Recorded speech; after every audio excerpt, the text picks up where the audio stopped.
Hello, good afternoon, Smita. Smita Good afternoon. Good afternoon, ma'am. വൈകിട്ടാണോ എല്ലാവരും വരുന്നേ? ആരുമില്ലല്ലോ ഇന്ന്. ഈ സമയത്ത് എങ്ങനെ കയറാറ്? ക്ലാസ്സിൽ ഈ സമയം വൈകിയാണോ കയറണേ പിള്ളേര്? ഇല്ല, വരാറുണ്ടല്ലോ. എല്ലാവരും ഈ സമയത്ത് കേറാറുണ്ട്. ഇതെന്ത് പറ്റിയോ? എല്ലാവരും എന്ന് പറഞ്ഞാൽ 14 പേരൊക്കെ കേറാറുള്ളൂ. അതെ. ഇന്നെന്ത് പറ്റിയെന്നാവോ? ഇന്ന് ആരുമില്ല, ഞാൻ മാത്രമേ ഉള്ളൂ. ഞാൻ മാത്രമേ ഉള്ളൂ, നമ്മൾ രണ്ടുപേരും മാത്രമേ ഉള്ളൂ. നമ്മൾ രണ്ടുപേരും മാത്രമേ ഉള്ളൂ.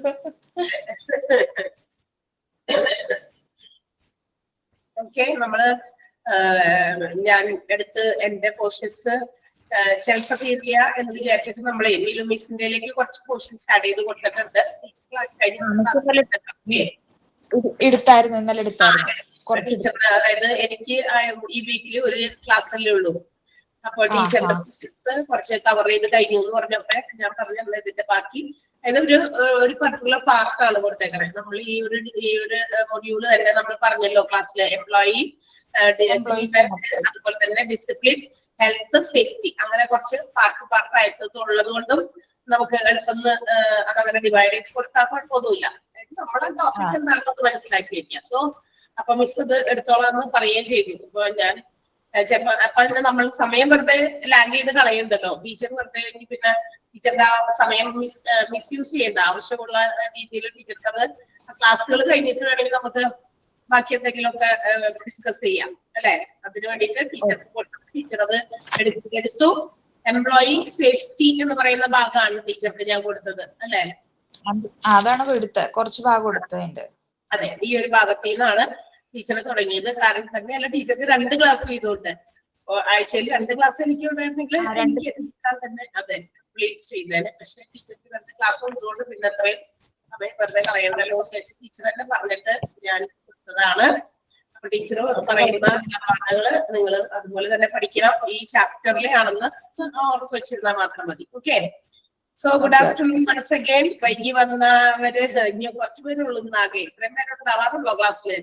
വിജി, ശില്പ, ഷീല, നിങ്ങൾ 3 പേരും കൂടി ജോയിൻ ചെയ്തു. ഞാൻ വിചാരിച്ചു ഞാനും സ്മിതയും മാത്രമേ ഉള്ളൂ എന്നാണ്, ബാക്കിയുള്ളവരൊന്നും ഇല്ല. എന്താണ് അവര് പർട്ടിക്കുലർ എന്തെങ്കിലും വിശേഷമുള്ള ദിവസമാണോ അറിയില്ല അല്ലെ. അറിയില്ലാവട്ടെ. ഓക്കെ, നമുക്ക് ക്ലാസ് തുടങ്ങാം. ഒരാളായാലും രണ്ടായാലും നമ്മുടെ ക്ലാസ് എന്തായാലും നടക്കണം. Show must go on. കഴിഞ്ഞ ക്ലാസ്സിൽ നമ്മൾ പഠിച്ചു നിർത്തിയത് ഒബ്ജക്റ്റീവ്സ് ഓഫ് എംപ്ലോയി ഹെൽത്ത്. അതിന്റെ 1, 2, 3 പോയിന്റ് ആണെന്ന് തോന്നുന്നു പറഞ്ഞു നിർത്തിയത്. റൈറ്റ്, ശരിയാണോ? അതെ അതെ. യെസ്. അപ്പൊ അവിടെ നിന്ന് തുടങ്ങിയാൽ നമുക്ക് എടുക്കേണ്ട. അപ്പൊ അതായത് എംപ്ലോയി ഹെൽത്തിന്റെ എന്താ പറയാ സവിശേഷത, അതിന്റെ ലക്ഷ്യം, എന്തിനു വേണ്ടിയിട്ടാണ് നമ്മൾ എംപ്ലോയിയുടെ ഹെൽത്ത് മെയിൻറ്റെയിൻ ചെയ്യേണ്ടത്. Employee health is an important component in an organisation. ഒരു ബിസിനസ് ഓർഗനൈസേഷനിൽ എംപ്ലോയിയുടെ ഹെൽത്ത് വളരെയധികം ഇമ്പോർട്ടന്റ് ആണ്. Now my health is not okay. ഇപ്പൊ ഈ ഒരു പ്രസന്റ് സിറ്റുവേഷനിൽ ഇപ്പൊ എന്റെ ഹെൽത്ത് ഇച്ചിരി അനാരോഗ്യകരമായിട്ടുള്ള കാര്യമുണ്ട്. സൗണ്ട് ഒന്നും മര്യാദയ്ക്ക് വരില്ല, ചുമ ഇടയ്ക്കിടയ്ക്ക് ഇങ്ങനെ ചുമച്ചുകൊണ്ടിരിക്കും. അപ്പൊ അതൊക്കെ അത് നമ്മളുടെ പെർഫോമൻസിനെ അഫക്ട് ചെയ്യും അല്ലെ. അപ്പൊ എനിക്കത് അങ്ങനെ ഫ്ലുവന്റ് ആയിട്ട് അല്ലെങ്കിൽ നമ്മൾ സാധാ ദിവസങ്ങൾ നമ്മൾ എന്തൊക്കെയാണ് ഏത് രീതിയിലാണ് ക്ലാസ് എടുക്കുന്നത് ആ രീതിയിൽ ചിലപ്പോൾ എനിക്കത് ചെയ്യാൻ പറ്റില്ല. അപ്പൊ ഒരു ഓർഗനൈസേഷനിൽ എംപ്ലോയിയുടെ health is the most important thing അല്ലേ. അപ്പൊ എന്തൊക്കെയാണ് അതിന്റെ ലക്ഷ്യങ്ങൾ? To decrease absenteeism and degree of labour turnover. കഴിഞ്ഞ ദിവസം നമ്മൾ പറഞ്ഞു, അതായത് എംപ്ലോയീസിന്റെ ആബ്സെന്റിസം കുറയ്ക്കുക എന്ന് വെച്ചാൽ കൂടുതൽ എംപ്ലോയീസ് വരാതിരിക്കുന്നത്, അതായത് ജോലിക്ക് വരാതിരിക്കുന്നത്, ലീവ് എടുക്കുക, ഇങ്ങനെയുള്ള കാര്യങ്ങൾ ഒഴിവാക്കാൻ വേണ്ടി അല്ലെങ്കിൽ കുറയ്ക്കാൻ വേണ്ടി. എംപ്ലോയി ഹെൽത്ത് ആണെങ്കിൽ തീർച്ചയായിട്ടും എല്ലാവരും കൃത്യമായിട്ട് അവരവരുടെ സമയങ്ങളിൽ ലീവ് ഒന്നും എടുക്കാതെ കുറച്ചുകൂടി കമ്മിറ്റ്മെന്റ് ആയിട്ട് അല്ലെങ്കിൽ കുറച്ചുകൂടി ഡെഡിക്കേറ്റഡ് ആയിട്ട് ഓർഗനൈസേഷനിൽ ജോലിക്കായിട്ട് വരും അല്ലെ. അതേസമയം നമുക്ക് എപ്പോഴാണ് ഈ ഒരു അത്ര ഡെഡിക്കേഷനോ കമ്മിറ്റ്മെന്റോ ഓർഗനൈസേഷനോട് തോന്നാത്തത്? അതിന്റെ അർത്ഥം എംപ്ലോയി ഹെൽത്തി അല്ല എന്നാണ്. അതായത് ചിലപ്പോ ഏതെങ്കിലും രീതിയിലുള്ള അൺഹെൽത്തി ഫീലിംഗ് ആൾക്കുള്ളത് കൊണ്ടാണ്. നമ്മുടെ ഹെൽത്ത് ഏത് രീതിയിലൊക്കെയാണെന്ന് നമ്മൾ ഇനി അടുത്തത് പഠിക്കുന്നുണ്ട്. അപ്പൊ നിങ്ങൾ അറിയാം. അപ്പൊ എംപ്ലോയിയുടെ ഹെൽത്ത് എന്ന് പറയുന്നത് is the most important thing. അത് എന്തിനെ കുറയ്ക്കും? ആബ്സെന്റിസവും ഡിഗ്രി ഓഫ് ലേബർ ടേൺഓവർ, കൊഴിഞ്ഞു പോക്ക്. അതായത് ജോലിക്കാർ വേണ്ട, ജോലി വേണ്ടാന്ന് വെച്ചാൽ അങ്ങനെ ഒരു കൊഴിഞ്ഞു പോക്കിനെയൊക്കെ കുറയ്ക്കാനൊക്കെ എംപ്ലോയി ഹെൽത്ത് ഹെൽപ്പ് ചെയ്യുന്നുണ്ട്. അതുപോലെ തന്നെ ടു റെഡ്യൂസ് ഓർഗനൈസേഷണൽ ഡിസാറ്റിസ്ഫാക്ഷൻ, ഓർഗനൈസേഷനിൽ ഉണ്ടാകുന്ന അസംതൃപ്തിയെ കുറയ്ക്കാനും ഇത് സാധിക്കുന്നു. ഓർഗനൈസേഷനോടുള്ള മതിപ്പ് അതൊക്കെ എന്താ പറയാ, ചില എംപ്ലോയീസിന് ചിലപ്പോ ഉണ്ടാവില്ല. ഓർഗനൈസേഷനോടുള്ള കൂറ്, സ്നേഹം, മതിപ്പ് അതൊക്കെ വളരെയധികം കുറഞ്ഞു പോകുന്ന ചില സമയം ഉണ്ടാവാറുണ്ട്. അത് ഉണ്ടാകുന്നത് ഇത് തന്നെയാണ്, അവരുടെ health wise they are not okay, that's all. അതുകൊണ്ടാണ്. അപ്പൊ അത് കുറയ്ക്കാനും degree of occurrence of job related diseases, ഈ ജോബുമായി ബന്ധപ്പെട്ടുള്ള രോഗങ്ങൾ കുറയ്ക്കാൻ എംപ്ലോയിയുടെ ഹെൽത്തിന് പ്രാധാന്യം നൽകുന്ന ഓർഗനൈസേഷൻസ് അവരുടെ ഹെൽത്തിനെ പ്രൊട്ടക്ട് ചെയ്യാനുള്ള മെഷേഴ്സ് എടുക്കണം. ഇപ്പൊ നമുക്കറിയാം ചില ജോലികളുണ്ട്, ജോബ് റിലേറ്റഡ് ആയിട്ടുള്ള രോഗങ്ങൾ വരാൻ സാധ്യതയുള്ള ചില ഇതുണ്ട് അല്ലെ, ജോലികളില്ലേ. നമ്മൾ ഒന്ന് ആലോചിച്ച് നോക്കിയാൽ ഫാക്ടറീസിലൊക്കെ ജോലി ചെയ്യുന്ന ആളുകള്, പല രീതിയിലുള്ള സാധനങ്ങൾ പ്രൊഡ്യൂസ് ചെയ്യുന്ന സ്ഥലത്ത് ഈ ഫാക്ടറിയിൽ നിന്നും പ്രൊഡ്യൂസ് ചെയ്യപ്പെടുന്ന ഫ്യൂംസ്, അവിടുത്തെ വിഷവാതകങ്ങള് അല്ലെ, അതൊക്കെ ശ്വസിച്ചവർക്ക് ചിലപ്പോ ഹാർട്ട് റിലേറ്റഡ് ആയിട്ടുള്ള അല്ലെങ്കിൽ എന്താ പറയാ നമ്മുടെ ലങ്സ് റിലേറ്റഡ് ആയിട്ടുള്ള ചില രോഗങ്ങൾ വരാൻ സാധ്യതയുണ്ട്. അത് വരുമെന്ന് ഉറപ്പാണ്. കാരണം അങ്ങനെയുള്ള ഫീൽഡിൽ ജോലി ചെയ്യുമ്പോൾ അത് ഉണ്ടാകും, നമുക്കതിനെ തടയാൻ പറ്റില്ല. പക്ഷേ ഒരു പരിധി വരെ, മാക്സിമം ലിമിറ്റ് വരെ we can reduce it's intensity. ആ ഒരു രോഗം വരാനുള്ള തീവ്രത അല്ലെങ്കിൽ രോഗം വരാനുള്ള ടെൻഡൻസിയെ കുറയ്ക്കാനുള്ള prevention measures can be taken അല്ലെ, പറ്റൂലേ? അതിനുള്ള എന്താ പറയാ പ്രിവെന്റ് ചെയ്യാനുള്ള നടപടികൾ സ്വീകരിക്കാം. അപ്പൊ അത് നമുക്ക് എന്ത് ചെയ്യാൻ പറ്റും, എംപ്ലോയി ഹെൽത്ത് വേണമെന്ന് ആഗ്രഹിക്കുന്ന ഓർഗനൈസേഷൻസ് അതിനുള്ള നടപടികൾ സ്വീകരിക്കാം. അപ്പൊ അത് എന്ത് ചെയ്യും, എംപ്ലോയിയുടെ ജോബ് റിലേറ്റഡ് ആയിട്ടുള്ള രോഗങ്ങൾ കുറയ്ക്കാൻ സാധിക്കുന്നു. To decrease damages and operating cost. Employee healthy അല്ല എങ്കിൽ എന്ത് പറ്റും, അവര് ചെയ്യുന്നതും തൊട്ടുന്നതും പിടിക്കുന്നതൊക്കെ എങ്ങനെ പറയാ ചിലപ്പോഴൊക്കെ പലതും നാശത്തിലേക്ക്, എന്ന് വെച്ചാൽ അവർ ഉപയോഗിക്കുന്ന മെഷീൻസ് ആയിക്കോട്ടെ, ഉപയോഗിക്കുന്ന മെറ്റീരിയൽസ് ആയിക്കോട്ടെ, ഹെൽത്ത് വൈസ് ഓക്കെ അല്ല. പല രീതിയിലുള്ള ഹെൽത്ത് ഉണ്ട്, നമ്മൾ പറയാൻ പോകണുള്ളൂ. ആ ഹെൽത്ത് വൈസ് ഇതാകുമ്പോൾ ഓക്കെ, അവർ യൂസ് ചെയ്യുന്ന മെറ്റീരിയൽസും മെഷീൻസും ഒക്കെ അവർ will not handle with care, അവര് നല്ല കെയർഫുൾ ആയിട്ട് ഹാൻഡിൽ ചെയ്യില്ല. അപ്പൊ അതിൽ നിന്ന് ഒരുപാട് പാഴ്സ് ചെലവുകൾ അല്ലെ, ഓപ്പറേഷണൽ കോസ്റ്റുകൾ കൂടാൻ സാധ്യതയുണ്ട്. അപ്പൊ അതൊക്കെ കുറയ്ക്കാനായിട്ട് എംപ്ലോയി ഹെൽത്തി ആയിരിക്കണം, അതാണ് ഉദ്ദേശിക്കുന്നത്. ക്ലിയർ ആയോ? ടു ഡിക്രീസ് ഇൻഡസ്ട്രിയൽ കോൺഫ്ലിക്റ്റ്, പറയുന്നത് മനസ്സിലാവല്ലേ? ഇൻഡസ്ട്രിയൽ കോൺഫ്ലിക്റ്റ് കുറയ്ക്കുക. ഓക്കെ, ഇൻഡസ്ട്രിയൽ കോൺഫ്ലിക്റ്റ് എന്താ? Conflict means disputes between the employees. എംപ്ലോയീസിന്റെ ഇടയിൽ ഉണ്ടാകുന്ന പല തർക്കങ്ങള്, ആശയക്കുഴപ്പങ്ങള്, ഇതൊക്കെ കുറയ്ക്കാൻ സഹായിക്കും. എല്ലാ എംപ്ലോയീസും ഒരുപോലെ ഹെൽത്തി ആണെങ്കിൽ, നമ്മൾ ഹെൽത്ത് എന്ന് പറയുമ്പോൾ നേരത്തെ പറഞ്ഞു, അതായത് സിക്നെസ് റിലേറ്റഡ് ആയിട്ടുള്ള ഹെൽത്തി അല്ല ഇവിടെ ഉദ്ദേശിക്കുന്നത്. എന്തെങ്കിലും രോഗം വരുമ്പോഴുള്ള ഹെൽത്ത് അല്ല ഉദ്ദേശിക്കുന്നത്. ആരോഗ്യം എന്ന് പറയുന്നത് മനുഷ്യന്റെ ശരീരത്തിൽ മാത്രമല്ല വേണ്ടത്, മെന്റൽ ഹെൽത്ത് വളരെ അത്യാവശ്യമാണ്. And at the same time social health, അതിനെ കുറിച്ച് നമ്മൾ പറയും. ഓക്കെ, അപ്പൊ ഇതെല്ലാം ആവശ്യമാണ്. അപ്പൊ അതിന് മൊത്തത്തിലാണ് നമ്മൾ ഈ ഹെൽത്ത് എന്ന് ഉദ്ദേശിക്കുന്നത്. അപ്പൊ ഹെൽത്ത് എന്ന് പറയുന്നത് ഈ ഹെൽത്തി ആയിട്ടുള്ള എംപ്ലോയീസ് ആണ് എല്ലാവരും എങ്കിൽ അവിടെ യാതൊരു തരത്തിലുള്ള ആശയക്കുഴപ്പങ്ങൾക്കോ തർക്കങ്ങൾ എംപ്ലോയീസ് തമ്മിലുള്ള ഡിസ്പ്യൂട്ട്സിനോ ചാൻസ് അവിടെ ഒരു വഴിയൊരുക്കുന്നില്ല. അപ്പൊ ഇത് കുറയ്ക്കാനും നമ്മുടെ എംപ്ലോയി ഹെൽത്ത് ഹെൽപ്പ് ചെയ്യുന്നുണ്ട്. Maintain discipline in the organisation, ഓർഗനൈസേഷനിൽ അച്ചടക്കം കൊണ്ടുവരാൻ. അതായത് എല്ലാ എംപ്ലോയീസും ഹെൽത്തി ആണെങ്കിൽ there will be a disciplined atmosphere in the organization. ഓർഗനൈസേഷനിൽ നിന്നുണ്ടാകും ഒരു ഡിസിപ്ലിൻഡ് ആയിട്ടുള്ള ഒരു അറ്റ്മോസ്ഫിയർ, അന്തരീക്ഷം സൃഷ്ടിക്കാൻ സാധിക്കും. അതേസമയം ഹെൽത്തി അല്ലാത്ത എംപ്ലോയീസ് ആണെങ്കിൽ ഏതെങ്കിലും രീതിയിലുള്ള ഹെൽത്തിനെസ് അവർക്ക് നഷ്ടപ്പെട്ടു കഴിഞ്ഞാൽ അത് അവിടെ ഡിസ്റ്റർബൻസ് സൃഷ്ടിക്കും. ഓർഗനൈസേഷനിൽ പലതരത്തിലുള്ള എന്തായാലും ഒരുതരം അപാകതകൾ അല്ലെങ്കിൽ ഡിസ്റ്റർബൻസ് അവിടെ ഫീൽ ചെയ്യും. അപ്പൊ അത് കുറയ്ക്കാനും നമുക്ക് എംപ്ലോയി ഹെൽത്ത് ഇമ്പോർട്ടന്റ് ആണ്. Then, to boost the morale of employees, encourage them. All mute കൊടുക്കാമോ? All mute കൊടുക്കാമോ? Okay.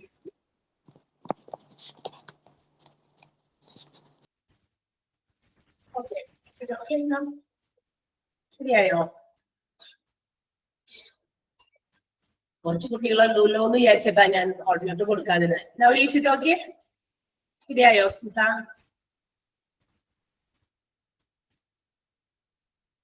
ശരിയായോ? സൗണ്ട് ഓക്കെ, സൗണ്ട് വേണമെങ്കിൽ വെക്കാം. കാരണം എനിക്ക് ഇപ്പത്തിന് സൗണ്ട് കുറവുണ്ട്. എന്റെ സൗണ്ട് ബ്രേക്ക് ആയി പോകണ്ടോ എന്ന് എനിക്ക് സംശയമുണ്ട്. ഓക്കെ, അപ്പൊ ഇങ്ങനെ ഇൻഡസ്ട്രിയൽ ഡിസിപ്ലിൻ അതായത് മെയിൻറ്റെയിൻ ചെയ്യാനായിട്ട് സാധിക്കും. Next to boost up the morale and employees and also encourage them. Boost ചെയ്യാൻ എംപ്ലോയീസ് ഹെൽത്തി ആണെങ്കിൽ അവരെ പല രീതിയിൽ നമുക്ക് പ്രേരിപ്പിക്കാൻ പ്രോത്സാഹിപ്പിക്കാനൊക്കെ പറ്റും. കാരണം എന്താ, അവരോട് എന്ത് പറഞ്ഞാലും അവര് കേൾക്കും, അവരതിനനുസരിച്ച് ആക്ട് ചെയ്യും. അങ്ങനെ ബൂസ്റ്റപ്പിങ്ങിന് സഹായിക്കാൻ, എൻകറേജിങ്ങിന് സഹായിക്കാൻ ഹെൽത്തി ആയിട്ടുള്ള എംപ്ലോയീസ് ആണ് ആവശ്യം.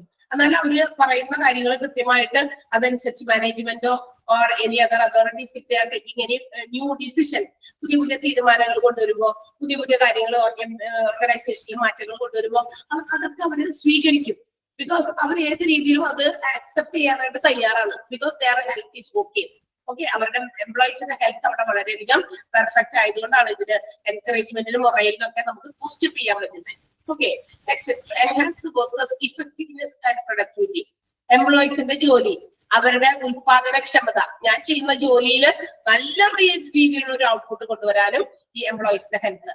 ഇപ്പൊ നോക്കിയേ, ഞാൻ ഒരു ഉദാഹരണം പറയാം. ഇപ്പൊ ഈ മഴക്കാലമൊക്കെയാണ്, എല്ലാവരും എന്താ പറയാ, നമ്മളിപ്പോ വണ്ടി ഇതൊക്കെ ഓടിച്ചു പോകുമ്പോ മഴയൊക്കെ നനയും. ചിലപ്പോ ഇനിയിപ്പോ അടുത്ത റെയിൻകോട്ട് എന്താന്ന് വെച്ചാൽ ചിലപ്പോ നമ്മൾ ഇറങ്ങുമ്പോ മഴ ഉണ്ടാവില്ല, മഴയൊക്കെ കൊണ്ടുപോകും. അങ്ങനെ 2 ദിവസമൊക്കെ കൊണ്ടുപോയി ചുമയായി, നീർവീഴ്ചയായി, അതൊക്കെ പിടിച്ച് സൗണ്ടൊക്കെ ഇതാക്കി. അപ്പൊ എന്ത് ചെയ്തു, ക്ലാസ്സുകളിലൊക്കെ ടീച്ചേഴ്സ് വരുമ്പോൾ കുറെ ഇടയ്ക്കിടയ്ക്ക് അപ്പൊ നമുക്കതൊരു ഡിസ്റ്റർബൻസ് തന്നെയാണ്. ഞാനത് ആഗ്രഹിക്കുന്നില്ല ബിറ്റ്വീനിൽ നമ്മൾ ഇങ്ങനെ ഒരു വരാനായിട്ട്. അപ്പൊ ഞാൻ ഉദ്ദേശിക്കുന്ന രീതിയിലുള്ള റിസൾട്ട് അവിടെ എനിക്ക് പ്രൊവൈഡ് ചെയ്യാൻ പറ്റില്ല. ഓക്കെ, അതുപോലെ 1, 2, 3 ടീച്ചേഴ്സ് ഒക്കെ വന്നിട്ട് അവരവരുടെ ക്ലാസ് കയറുമ്പോൾ കൊണ്ട് അവരുടെ ഇഫക്റ്റീവ്നെസ് കുറഞ്ഞു പോകും. If they are not health wise okay.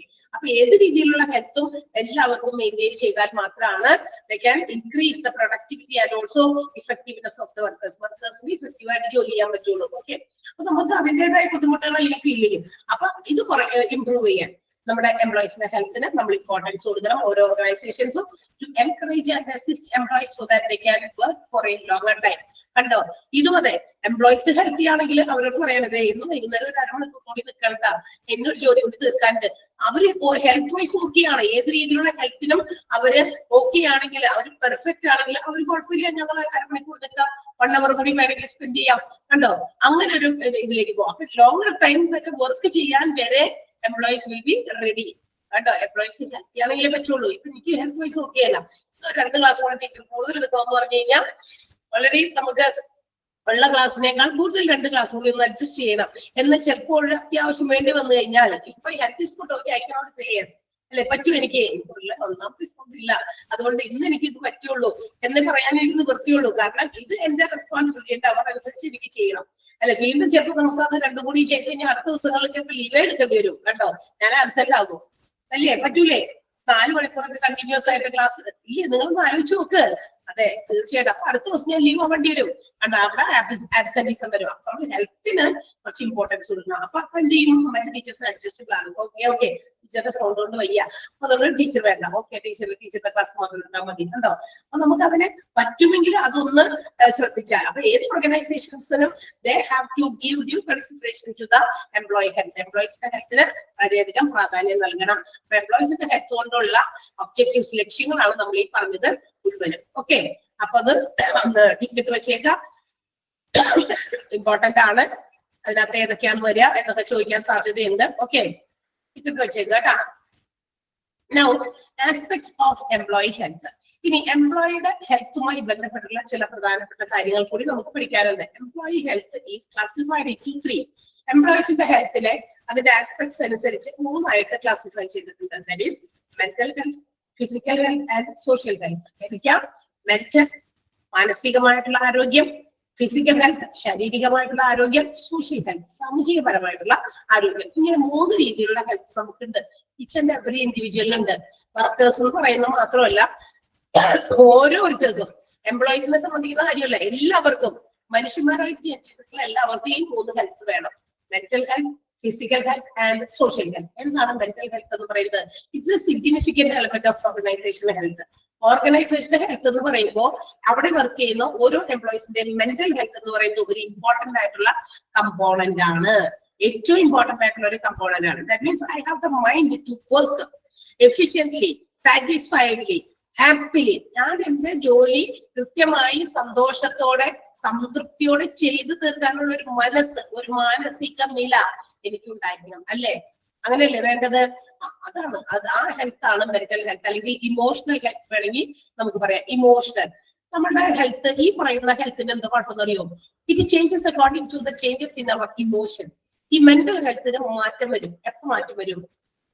എപ്പോ മാറ്റം വരും? നമ്മളുടെ ഇമോഷൻസ് അനുസരിച്ച് മാറും. അല്ലെ? നമ്മളിപ്പോ രാവിലെ വീട്ടിൽ നിന്ന് പോന്നപ്പോ വലിയ ഹാപ്പി ആയിട്ടൊക്കെയാണ് പോകുന്നത്. നല്ല രീതിയിൽ ഒന്ന് ചെന്നിട്ട് ക്ലാസ് ഒക്കെ എടുക്കണം, HR ആണ്, നല്ല സൂപ്പറായിട്ട് ക്ലാസ് എടുക്കണം എന്നൊക്കെ വിചാരിച്ച് നമ്മൾ വരുന്നു. വന്നു കഴിയുമ്പോ നമ്മൾ ഇവിടെ വന്നു കഴിഞ്ഞ് ചിലപ്പോ ഇൻ ബിറ്റ്വീൻ നമുക്ക് കേൾക്കാൻ ഇഷ്ടപ്പെടാത്ത അല്ലെങ്കിൽ നമ്മൾ വിചാരിക്കാത്ത രീതിയിൽ എന്തെങ്കിലും ഒരേ ന്യൂസ് എന്തെങ്കിലും നമ്മളെ സംബന്ധിക്കുന്ന എന്തെങ്കിലും ഒരു കാര്യം കേൾക്കുന്നു, നമ്മളെ ബാധിക്കുന്ന, നമ്മളെ അഫക്ട് ചെയ്യുന്ന ഏതെങ്കിലും ഒരു പുതിയൊരു വാർത്ത എന്തെങ്കിലും കേൾക്കുന്നു, അത്ര സുഖകരമല്ലാത്ത കാര്യം കേൾക്കുന്നു. അറ്റ് ദാറ്റ് പെർട്ടിക്കുലർ ടൈം, ആ ഒരു സമയത്ത് അത്രയും നേരം കൊണ്ട് ഞാൻ കാത്തു സൂക്ഷിച്ച നല്ല രീതിയിൽ ക്ലാസ് എടുത്ത് അങ്ങനെയാണോ ഇങ്ങനെയാണെന്നൊക്കെ വിചാരിച്ചു വന്നപ്പോ സന്തോഷത്തോടെയൊക്കെ ഇരുന്ന് എടുക്കണം എന്നൊക്കെ വിചാരിച്ചു വന്നപ്പോഴാണ് ഇങ്ങനെ ഒരു ന്യൂസ് എന്റെ ചെവിയിലേക്ക് എത്തുന്നത്. ആർക്കെങ്കിലും വയ്യാന്നുള്ളതായിരിക്കാം, അല്ലെങ്കിൽ മറ്റേതെങ്കിലും രീതിയിലുള്ള അത്രയും നമ്മൾ ഇഷ്ടപ്പെടാത്ത വാർത്ത കിട്ടും. അപ്പൊ അന്നേരം പെട്ടെന്ന് ആ ഒരു change in our mind, mentally നമ്മുടെ ചേഞ്ച് പെട്ടെന്ന് ചെയ്യും ഇല്ലേ? ആലോചിച്ച് നോക്കിയാൽ നിങ്ങള്, അല്ലെ? എല്ലാ ദിവസവും ഒരേ ഇമോഷൻസിലാണോ നമ്മൾ നടക്കുന്നത്? ഒരേ മെന്റൽ ഫീലിംഗ് ആണോ മനുഷ്യന്മാർക്കുള്ളത്? അല്ല. അങ്ങനെ വെച്ച് നോക്കുമ്പോൾ ഒരു ഓർഗനൈസേഷനിൽ ജോലിക്ക് പോകുന്ന എംപ്ലോയീസിന്റെ കാര്യം ഒന്ന് ആലോചിച്ച് നോക്ക്.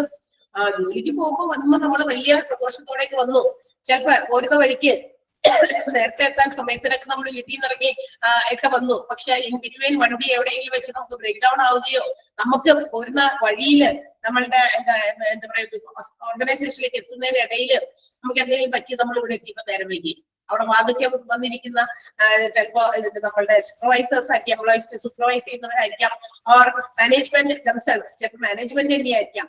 കയറി വരുന്ന വരെ നമുക്കെതിരെ വളരെയധികം ഫയർ ചെയ്തു, ഷൗട്ട് ചെയ്ത് അത്ര നേരം വയ്ക്ക് അല്ലെ സുഖകരമല്ലാത്ത രീതിയിൽ നമ്മളോട് ബിഹേവ് ചെയ്താൽ അത് ദിവസം പോയി കിട്ടൂലേ?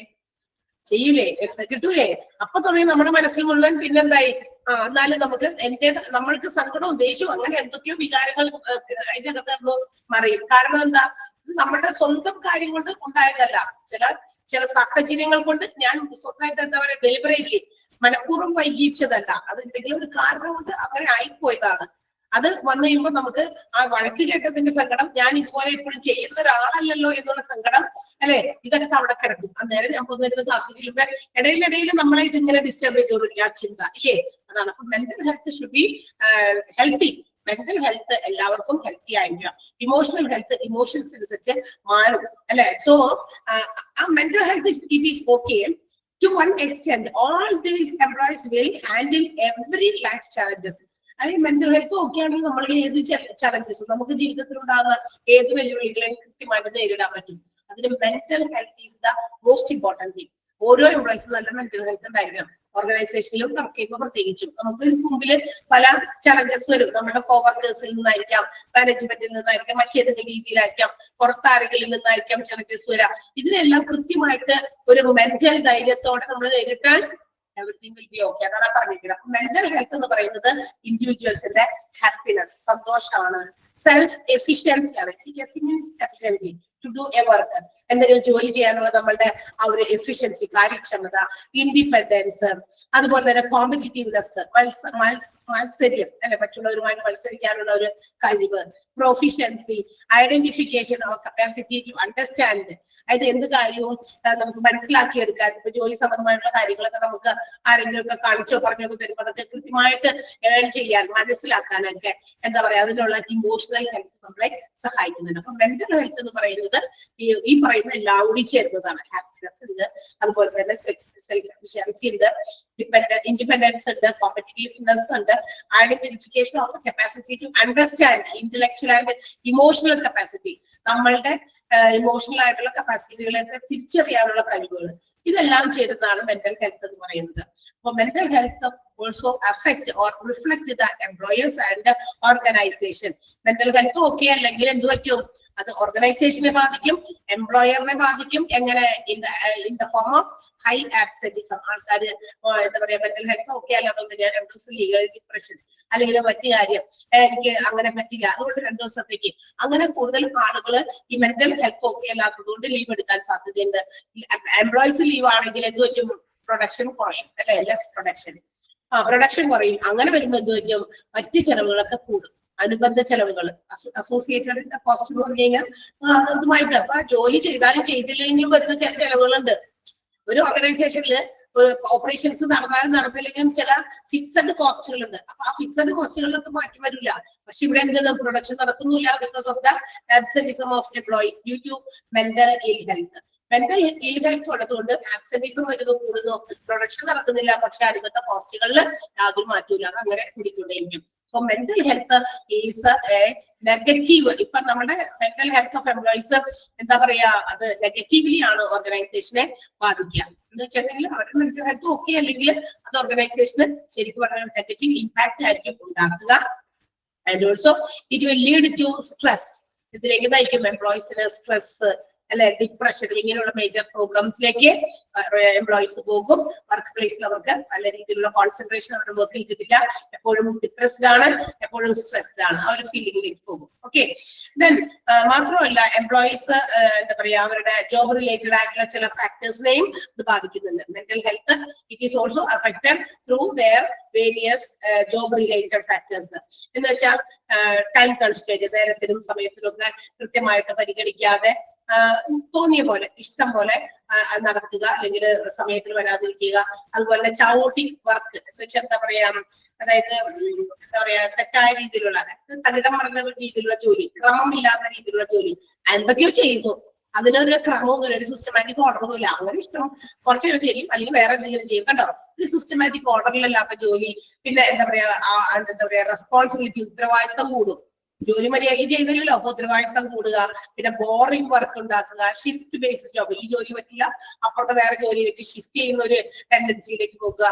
പിന്നെ വർക്കിംഗ് അണ്ടർ പ്രഷർ, കണ്ട എല്ലാ പ്രഷറും കൂടി ഉള്ളിൽ എടുത്തു വെച്ചിട്ട് ജോലി ചെയ്യുക, വർക്ക് ഓവർലോഡ്. ഇതൊക്കെ ജോബ് റിലേറ്റഡ് ആയിട്ടുള്ള ഇത്തരം എന്താ പറയാ ഫാക്ടേഴ്സ് ആണ് എന്ത് ചെയ്യുന്നത് എംപ്ലോയീസിനെ എംപ്ലോയീസ് കൂടുതലും മെന്റൽ ഹെൽത്ത് ഓക്കെ അല്ലെങ്കിൽ ഉണ്ടാകാൻ ഇടയുള്ള സാധ്യതകളാണ് ഈ പറഞ്ഞിരിക്കുന്നത്.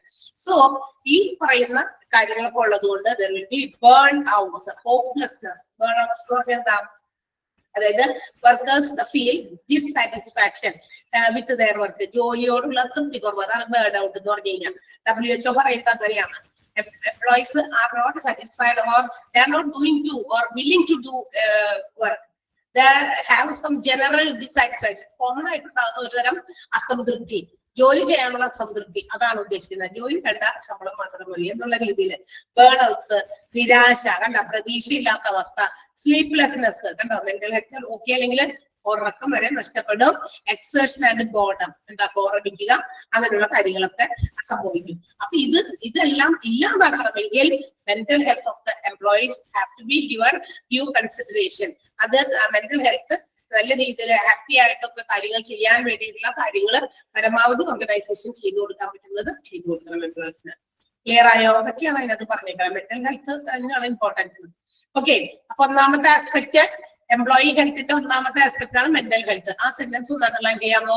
Mental health is A significant element of organisation health is protection of employees mental health. ഒരു ഓർഗനൈസേഷനിലെ ഏറ്റവും ഇമ്പോർട്ടന്റ് ആയിട്ടുള്ള കമ്പോണന്റ് എലമെന്റ് എന്ന് പറയുന്നത് എംപ്ലോയീസിന്റെ ഹെൽത്തിനെ പ്രൊട്ടക്ട് ചെയ്യുക എന്നതാണ്. അതിന്റെ കൂടെ തന്നെ it is also termed as emotional health. അതിനെ ഇമോഷണൽ ഹെൽത്ത് എന്നും പറയുന്നുണ്ട്. രണ്ട് സെന്റൻസ് ഇറ്റ് ഈസ് എന്ന് പറയുമ്പോ ഓർക്കണം, mental health is also termed as, അങ്ങനെ വേണം വായിക്കാൻ. ഇറ്റ് ഈസ് എന്ന് പറഞ്ഞ് വായിക്കരുത്. ഓക്കെ, ദെൻ അടുത്തത് മെന്റൽ ഹെൽത്ത് പ്രോബ്ലംസ്. അടുത്ത പാരഗ്രാഫില് ആ last sentence, mental health problems adversely affect employers and organizations in the form of high level of absenteeism, less production and increase in the associated cost. റിലൈൻ ചെയ്തോ?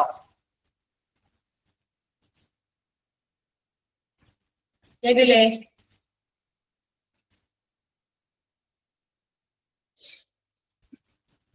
Okay, അടുത്ത sentence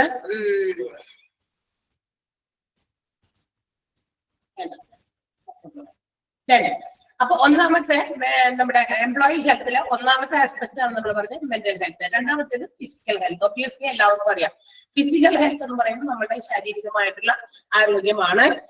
if we are feeling bad health, നമ്മളുടെ ഏതെങ്കിലും തരത്തിലുള്ള രോഗം health wise okay അല്ല എങ്കിൽ നമ്മൾ എന്ത് ചെയ്യും?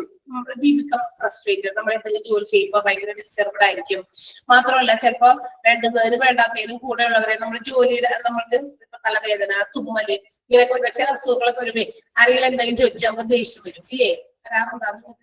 അതെയാണ് സില്ലി മാറ്റേഴ്സിന് വരെ, ടൈനി മാറ്റേഴ്സ് എന്നാണ് പറഞ്ഞേക്കുന്നത്. സില്ലി മാറ്റേഴ്സിന് വരെ നമ്മൾ എന്ത് ചെയ്യും? പെട്ടെന്ന് അങ്ങ് ദേഷ്യപ്പെടും. അങ്ങനെയുള്ള കാര്യമാണ് എന്തിനുണ്ടാകുക? ഫിസിക്കൽ ഹെൽത്ത് ഓക്കെ അല്ലെങ്കിൽ ഉണ്ടാകാം. അപ്പൊ if a person is suffering from bad health it will also reflect in their ജോബിന്റെ സമയത്ത് അവർക്കത് റിഫ്ലക്ട് ചെയ്യും.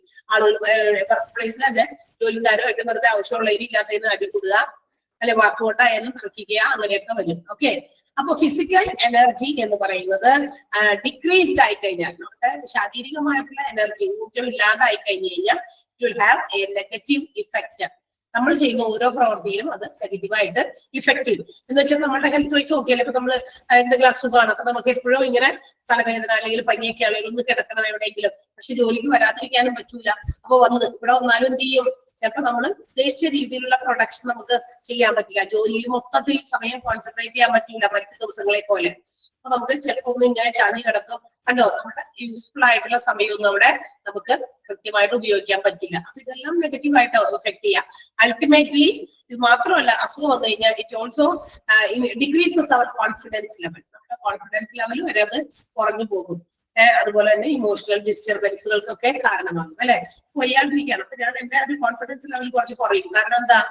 കാരണം ഞാൻ ഉദ്ദേശിക്കുന്ന രീതിയിൽ can I communicate my opinions or ideas to the students? എനിക്കൊരു ചിന്ത അങ്ങനെ ഉണ്ടാവും. അല്ലെ, പിള്ളേർക്ക് അത് മനസ്സിലാവുണ്ടോ, സൗണ്ട് കുറവാ, അല്ലെങ്കിൽ ഇത്തിരി എന്താ പറയാ ഇങ്ങനത്തെ കാര്യങ്ങളൊക്കെ ഉള്ളതുകൊണ്ട് അവർക്ക് ഡിസ്റ്റർബ് ആകുന്നുണ്ടോ എന്നൊരു ഫീലിംഗ് കണ്ടോ, അതെന്റെ കോൺഫിഡൻസിനെ കുറയ്ക്കുന്നതാണ്. ഓക്കെ, അപ്പൊ ഹെൽത്ത് എന്ന് പറയുമ്പോൾ physical health is also another important aspect of employee health. Employee ഹെൽത്തിന്റെ മറ്റൊരു ആസ്പെക്ട് കൂടിയാണ് ഫിസിക്കൽ ഹെൽത്ത്. അതിനും വളരെയധികം ഇമ്പോർട്ടൻസ് ഓർഗനൈസേഷനിൽ പ്രൊവൈഡ് ചെയ്യണം. ഓക്കെ, അപ്പൊ ആ സെന്റൻസ് ഒന്ന് അണ്ടർലൈൻ ചെയ്യാം. ഇറ്റ് മീൻസ്, ഏത് മീൻസ്? ഫിസിക്കൽ ഹെൽത്ത് മീൻസ് എന്നാണ് കേട്ടോ. Physical health means physical wellbeing of employees. എംപ്ലോയീസിന്റെ ആരോഗ്യകരമായിട്ടുള്ള അവസ്ഥ, അതിനെയാണ് ഫിസിക്കൽ ഹെൽത്ത് എന്ന് വിളിക്കാം. Then if a person is suffering from bad health, he becomes frustrated and quarrels on tiny matters. അതും അണ്ടർലൈൻ ചെയ്യാം. And last sentence, this ultimately, ഏത് this എന്താ അവിടെ? This ultimately affects his confidence level. ഏതാ this? this ഏതാന്ന് പറയാമോ അവിടുത്തെ? പറയേ, അവിടെ ഏതാ this എന്ന് പറയുന്ന സാധനം? പറയാ, ആരെങ്കിലും എഴുതി കാണിക്ക്. റെസ്പോണ്ട് ചെയ്യണില്ല. ഞാൻ പറഞ്ഞില്ലേ, അത് തന്നെ ഫിസിക്കൽ ഹെൽത്ത്. യെസ്, അത് തന്നെ ഫിസിക്കൽ ഹെൽത്ത് കേട്ടോ. Physical health ultimately affects his confidence level എന്നുള്ളത് കേട്ടോ. അത് അണ്ടർലൈൻ ചെയ്യുക. Then അടുത്തത് ഇനിയും വേണ്ടത് എന്താ? എംപ്ലോയീസിന്റെ ഹെൽത്തില് മറ്റൊരു ഘടകം കൂടിയുണ്ട്, that is social health. Social health അതായത് മനുഷ്യന്മാരുടെ എംപ്ലോയീസിന്റെ ആയിക്കോട്ടെ, ഏത് ഹ്യൂമൻ ബീങ്ങിന്റെ ആയിക്കോട്ടെ, mental health, physical health okay. പക്ഷെ ഓർഗനൈസേഷൻസിലേക്ക് വരുമ്പോ എന്താ പറയാ, മറ്റൊരു ഹെൽത്ത് കൂടി ആഡ് ഓൺ ചെയ്തിരിക്കുകയാണ് by World health Organisation. WHO ഒരു ഹെൽത്തിന് കൂടി ഇമ്പോർട്ടൻസ് കൊടുക്കുന്നുണ്ട്. അതൊരു ആഡ് ഓൺ ചെയ്ത ഒരു കോൺസെപ്റ്റ് ആണെന്ന് പറയുന്നത്. അതായത് 1947 WHO ഇൻട്രൊഡ്യൂസ് ചെയ്ത അല്ലെങ്കിൽ ഒറിജിനേറ്റ് ചെയ്തെടുത്ത ഒരു ഹെൽത്ത് കൂടി, ഒരു കോൺസെപ്റ്റ്, അതാണ് സോഷ്യൽ ഹെൽത്ത് എന്ന് പറയുന്നത്. ദാറ്റ് മീൻസ് ഇവിടെ ഈ ഹെൽത്ത് എന്ന് പറയുന്നത് എന്താണ്? അതായത് ഒരു എന്താ പറയാ, നമ്മുടെ ഹെൽത്ത് ഡിറ്റർമിൻ ചെയ്യുമ്പോൾ നോട്ട് ഓൺലി എന്താ പറയാ mental health and physical health, mental ഹെൽത്തിലും ഫിസിക്കൽ ഹെൽത്തിനും മാത്രം ഇമ്പോർട്ടൻസ് കൊടുത്താൽ പോരാന്ന്, ബട്ട് ഓൾസോ സോഷ്യൽ ഹെൽത്ത് കൂടി ഒരു വലിയ ഡിറ്റർമിനന്റ് ആണ്. ഡിറ്റർമിനന്റ് എന്ന് പറഞ്ഞാൽ അതായത് ഒരു എംപ്ലോയിയുടെ ഹെൽത്തിനെ തീരുമാനിക്കുന്ന ഘടകങ്ങളിൽ മെന്റൽ ഹെൽത്തും ഫിസിക്കൽ ഹെൽത്തും ഓക്കെ, മാനസികമായിട്ടുള്ള ആരോഗ്യവും ശാരീരികപരമായിട്ടുള്ള ആരോഗ്യവും, അതുകൂടാതെ വേണ്ട മറ്റൊരു ആരോഗ്യം കൂടി ഉണ്ട് എന്ന് WHO പറയുന്നു. അതേതാണ്? സോഷ്യൽ ഹെൽത്ത് ആണ്. If an individual social health is good, ഒരു വ്യക്തിയുടെ സാമൂഹികപരമായിട്ടുള്ള ഹെൽത്ത് ഓക്കെ ആണെങ്കിൽ മറ്റേ ഹെൽത്ത് ഓട്ടോമാറ്റിക്കലി ഓക്കെ ആയിക്കോളൂ എന്നാണ് WHO പറയുന്നത്. മനസ്സിലായോ? എന്റെ സോഷ്യൽ ഹെൽത്ത് ഓക്കെ ആണ്. What is social health? അപ്പോ എന്താണ് സോഷ്യൽ ഹെൽത്ത് എന്ന് പറയുന്നത്? സോഷ്യൽ ഹെൽത്ത് എന്ന് പറയുന്നത് how the person communicate with others and also outside communications. ഒരു വ്യക്തി എങ്ങനെയാണ് മറ്റുള്ളവരുമായിട്ട് ഇടപഴകുന്നത്, മറ്റുള്ളവരുമായിട്ടുള്ള അവരുടെ കമ്മ്യൂണിക്കേഷൻസിന്റെ റിസൾട്ട് എങ്ങനെയാണ്, മറ്റുള്ളവരുടെ ക്ഷേമത്തിനു കൂടി വേണ്ടിയിട്ട് ഒരാൾ പ്രവർത്തിക്കുകയാണെങ്കിൽ അതിനൊക്കെയാണ് സോഷ്യൽ ഹെൽത്ത് എന്ന് പറയാം. എന്ന് വെച്ചാൽ ഞാൻ എന്റെ സ്വന്തം കാര്യം സിദ്ധാഭാഗമായിട്ട് നടക്കാതെ എന്റെ ഓർഗനൈസേഷനിൽ എന്നോടൊപ്പം ജോലി ചെയ്യുന്ന എന്റെ കോ വർക്കേഴ്സ് ആയിട്ടുള്ള ടീച്ചേഴ്സും ഒക്കെ ഉണ്ടെങ്കിൽ അവരോടൊക്കെ ഞാൻ എങ്ങനെ കമ്മ്യൂണിക്കേറ്റ് ചെയ്യുന്നു, അവരെ കൂടി നമ്മൾ എങ്ങനെ ഒപ്പം ചേർത്ത് നിർത്തുന്നു, അല്ലെ? ഇങ്ങനെയുള്ള കാര്യങ്ങൾ കണ്ടോ. ആ ഹെൽപ്പിംഗ് ഒരു മെന്റാലിറ്റി, മറ്റുള്ളവരെയും കൂടി നമ്മൾ പല രീതിയിലും നമ്മളെ കൊണ്ട് പറ്റുന്ന രീതിയിലുള്ള ഹെൽപ്പൊക്കെ കൊടുത്ത് നമ്മൾ അവരെ കൂടി ചേർത്ത് നിർത്തുന്നു. ആ ഒരു കമ്മ്യൂണിക്കേഷൻ, ആ ഒരു ഹെൽത്ത്, അതും ഒക്കെ ആയിരുന്നു. ഞാൻ എന്റെ കാര്യം മാത്രം നോക്കി നടത്താൻ ചോദിച്ചു, ഇതിന് സോഷ്യൽ ഹെൽത്ത് എന്ന് വിളിക്കില്ല. അപ്പൊ മറ്റു ടീച്ചേഴ്സ് അല്ലെങ്കിൽ മറ്റൊരു ആ ടീച്ചറിനോടൊന്നും ചോദിക്കാൻ പറ്റില്ല, അത് അവരവരുടെ കാര്യം മാത്രമേ നോക്കി നടക്കുള്ളൂ. ടീച്ചറോട് ചോദിച്ചാൽ ടീച്ചറെ ഇങ്ങനെ ഒന്നും പറയില്ല, പറഞ്ഞു തരില്ല, അത് ഇത് എന്നൊക്കെ പറഞ്ഞേക്കാൻ ചിലപ്പോ അങ്ങനത്തെ ചില റൂമേഴ്സ് ഒക്കെ അവിടെ ഇവിടെ കിടന്നപ്പോ ഇറക്കും, അല്ലേ? അങ്ങനല്ലേ? ഒന്ന് ആലോചിച്ച് നോക്കിയാൽ നമ്മളും ഇതുപോലെ പല സ്ഥലങ്ങളിൽ ജോലി ചെയ്യുന്നവരോ മറ്റുള്ളവരുമായിട്ട് ഇടപഴകുന്നവരാണ്. നമ്മളുടെ തന്നെ വീടിന്റെ അടുത്തുള്ളവര് ചില ആൾക്കാരൊക്കെ ഉണ്ടാവും, നമ്മളിങ്ങനെ പറയാമോ കിട്ടുന്നില്ല, നമ്മളെത്ര അവര് നോക്കി ചിരിച്ചാൽ പോലും ചിരിക്കില്ല, സംസാരിക്കുന്നത് അവർക്ക് ഒരു സോഷ്യൽ കമ്മ്യൂണിക്കേഷൻ നമ്മളുമായിട്ടില്ല. That's all. അതാണ് ഒരു അങ്ങനത്തെ ഒരു ഹെൽത്ത് കൂടി നമുക്ക് വേണം. മറ്റുള്ളവരുമായിട്ട് ഹൗ വി കമ്മ്യൂണിക്കേറ്റ്, നമ്മൾ എങ്ങനെ കമ്മ്യൂണിക്കേറ്റ് ചെയ്തു, അതിനും കൂടി ഇമ്പോർട്ടൻസ് ഉണ്ട്. ഓർഗനൈസേഷനിൽ അത് കുറച്ച് കൂടുതൽ വേണം. കാരണം എന്താ, നമ്മളുടെ വർക്കിംഗ് കണ്ടീഷൻസിലെ വർക്കേഴ്സുമായിട്ട് എംപ്ലോയീസുമായിട്ടൊക്കെ ഡീൽ ചെയ്യേണ്ടവരാണ്, അല്ലെ? പല കാര്യങ്ങൾക്കും നമ്മൾ കമ്മ്യൂണിക്കേറ്റ് ചെയ്യേണ്ടവരാണ്. അപ്പൊ അതിന് ഒരു നല്ലൊരു പാത്വേ, നല്ലൊരു ക്ലിയർ ആയിട്ടുള്ള ക്രിസ്റ്റൽ ആയിട്ടുള്ള എന്താ പറയുക ഒരു ബന്ധം അവരൊക്കെ ഉണ്ടായിരിക്കും. വലിയ കാര്യമായിട്ടുള്ള റിലേഷൻഷിപ്പ് ഒന്നുമല്ല ഉദ്ദേശിക്കുന്നത്. എന്ന് വെച്ചാൽ തരക്കേടില്ലാതെ ഒരു ഓർഗനൈസേഷനിൽ നമ്മൾ എല്ലാവരും ഒരുമിച്ച് ഒറ്റക്കെട്ടായി നിൽക്കുമ്പോൾ ഉണ്ടാകേണ്ട ചില ഗുഡ് അറ്റ്മോസ്ഫിയർ അത് ക്രിയേറ്റ് ചെയ്യാൻ സോഷ്യൽ ഹെൽത്ത് ആണ് സഹായിക്കുന്നത്. സോ സോഷ്യൽ ഹെൽത്ത് എന്ന് പറയുന്നത് how A person communicate with others, മറ്റുള്ളവരുമായിട്ട് ഒരു പേഴ്സൺ എങ്ങനെ കമ്മ്യൂണിക്കേറ്റ് ചെയ്യുന്നു, പിന്നെ അതിന്റെ റിസൾട്ട്. ഓക്കെ, അതാണ് ഉദ്ദേശിക്കുന്നത് സോഷ്യൽ ഹെൽത്ത്. അതുകൊണ്ട് തന്നെ WHO പറയുന്നു സോഷ്യൽ ഹെൽത്ത് ഗുഡ് ആണെങ്കിൽ ഓവറോൾ ഹെൽത്ത് ഗുഡ് ആയിരിക്കും എന്നാണ് പറയുന്നത്.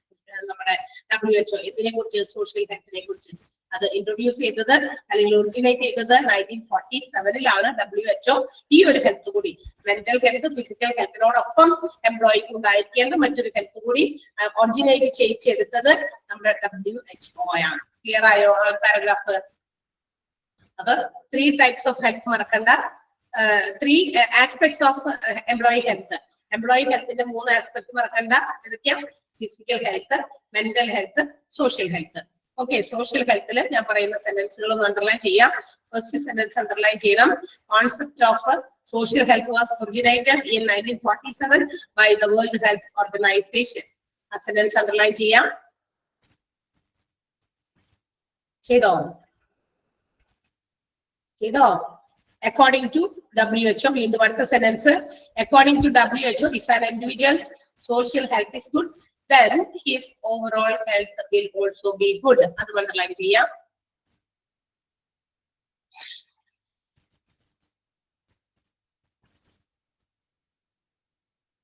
ഓക്കെ, ഓക്കെ, അത്രേ ഉള്ളൂ. അതായത് നമ്മളുടെ ഫിസിക്കൽ ഹെൽത്തും മെന്റൽ ഹെൽത്തും ഒക്കെ നമ്മൾ കൺസിഡർ ചെയ്യുമ്പോൾ അത് എന്താ പറയാ, നമ്മളുടെ ശരീരം എങ്ങനെ, അതുപോലെ തന്നെ നമ്മുടെ മനസ്സെങ്ങനെ പ്രവർത്തിക്കുന്നു, പ്രോപ്പറായിട്ട് ഫങ്ഷൻ ചെയ്യുന്നുണ്ട് എന്നുള്ളതും നമ്മൾ ചിന്തിക്കുന്നത് പോലെ തന്നെ നമ്മൾ മറ്റുള്ളവരുമായിട്ട് ഇടപഴകുന്നത് എങ്ങനെ എന്നത് കൂടിയാണ് സോഷ്യൽ ഹെൽത്ത് കൂടുതൽ അതിന് എന്താ പറയാ കൺസിഡറേഷൻ കൊടുക്കുന്നത്. അപ്പൊ ആ 2 സെന്റൻസും നിങ്ങളൊന്ന് നന്നായിട്ട് പഠിച്ചു വെക്കണം. അപ്പൊ 3 ആസ്പെക്ട്സ് ഓഫ് എംപ്ലോയി ഹെൽത്ത് മറക്കണ്ട: physical, mental and social health. Okay ആണല്ലോ?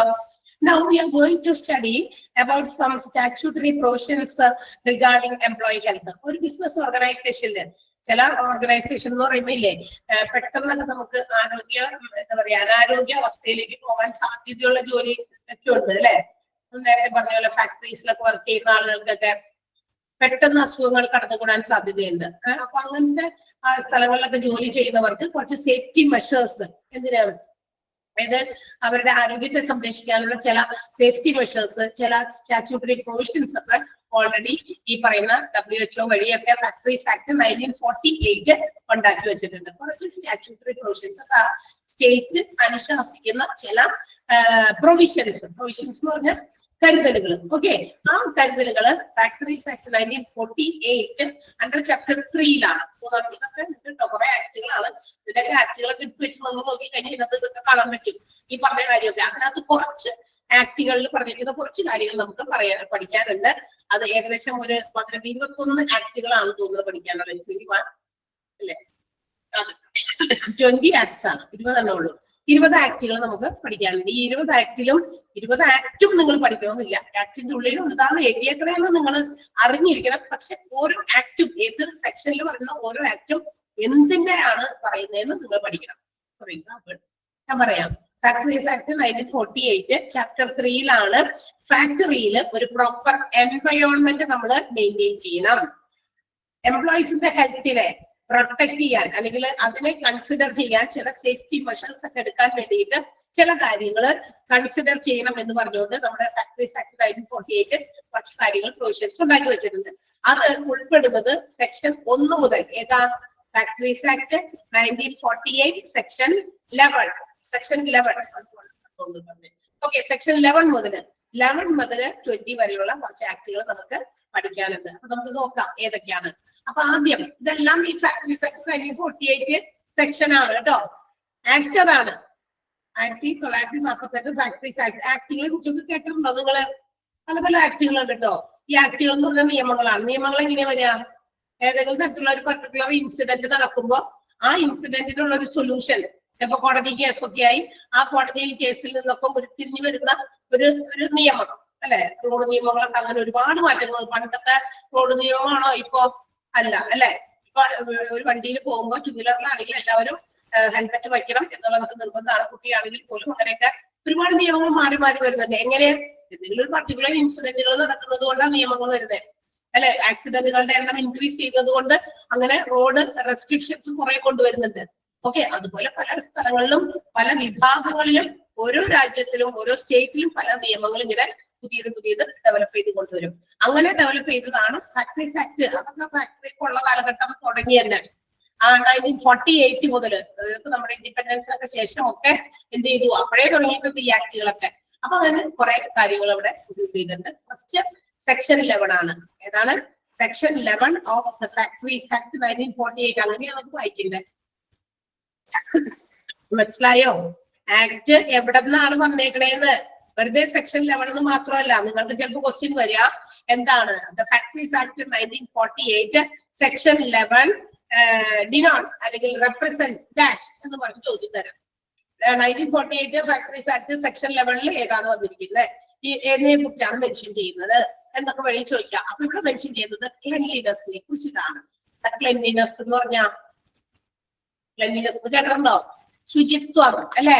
ആ ശുചിത്വത്തെ കുറിച്ചിട്ടാണ് ഈ ഒരു ആക്ട് പറയുന്നത്. എന്ന് പറയുന്നത് every factory should be kept clean and neat free from effluvia. Effluvia എന്ന് പറഞ്ഞാൽ എന്താ? അത് അതായത് എന്താ പറയാ, ഹാംഫുൾ ഓർഡർ ആണ്. ഹാംഫുൾ എന്ന് പറഞ്ഞാൽ നമ്മൾ അത് ശ്വസിച്ചാൽ നമുക്ക് പലതരത്തിലുള്ള രോഗങ്ങൾ വരാൻ സാധ്യതയുണ്ട്.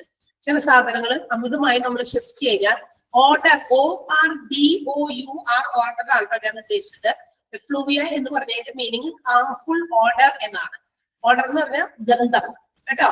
ORDOUR ആണ്. ORDER ഓർഡർ അല്ല. ആ ഓർഡർ അല്ല ഞാൻ ഉദ്ദേശിച്ച ഓർഡർ, ഹാംഫുൾ ഓർഡർ. നമ്മുടെ ശരീരത്തിന് ഹാനികരമായിട്ടുള്ള ചില ഗന്ധങ്ങൾ, അങ്ങനെയുള്ള ഗന്ധങ്ങളിൽ നിന്നൊക്കെ ഫ്രീ ആയിരിക്കണം ഫാക്ടറീസ്. എന്ന് വെച്ചാൽ ഇങ്ങനെയുള്ള മണമൊന്നും, അതായത് നമുക്ക് ശ്വസിക്കാൻ പറ്റാത്ത രീതിയിലുള്ള എന്താ പറയാ ദുർഗന്ധം അല്ലെ, ആ ദുർഗന്ധം ഒന്നും വരാൻ പാടില്ല.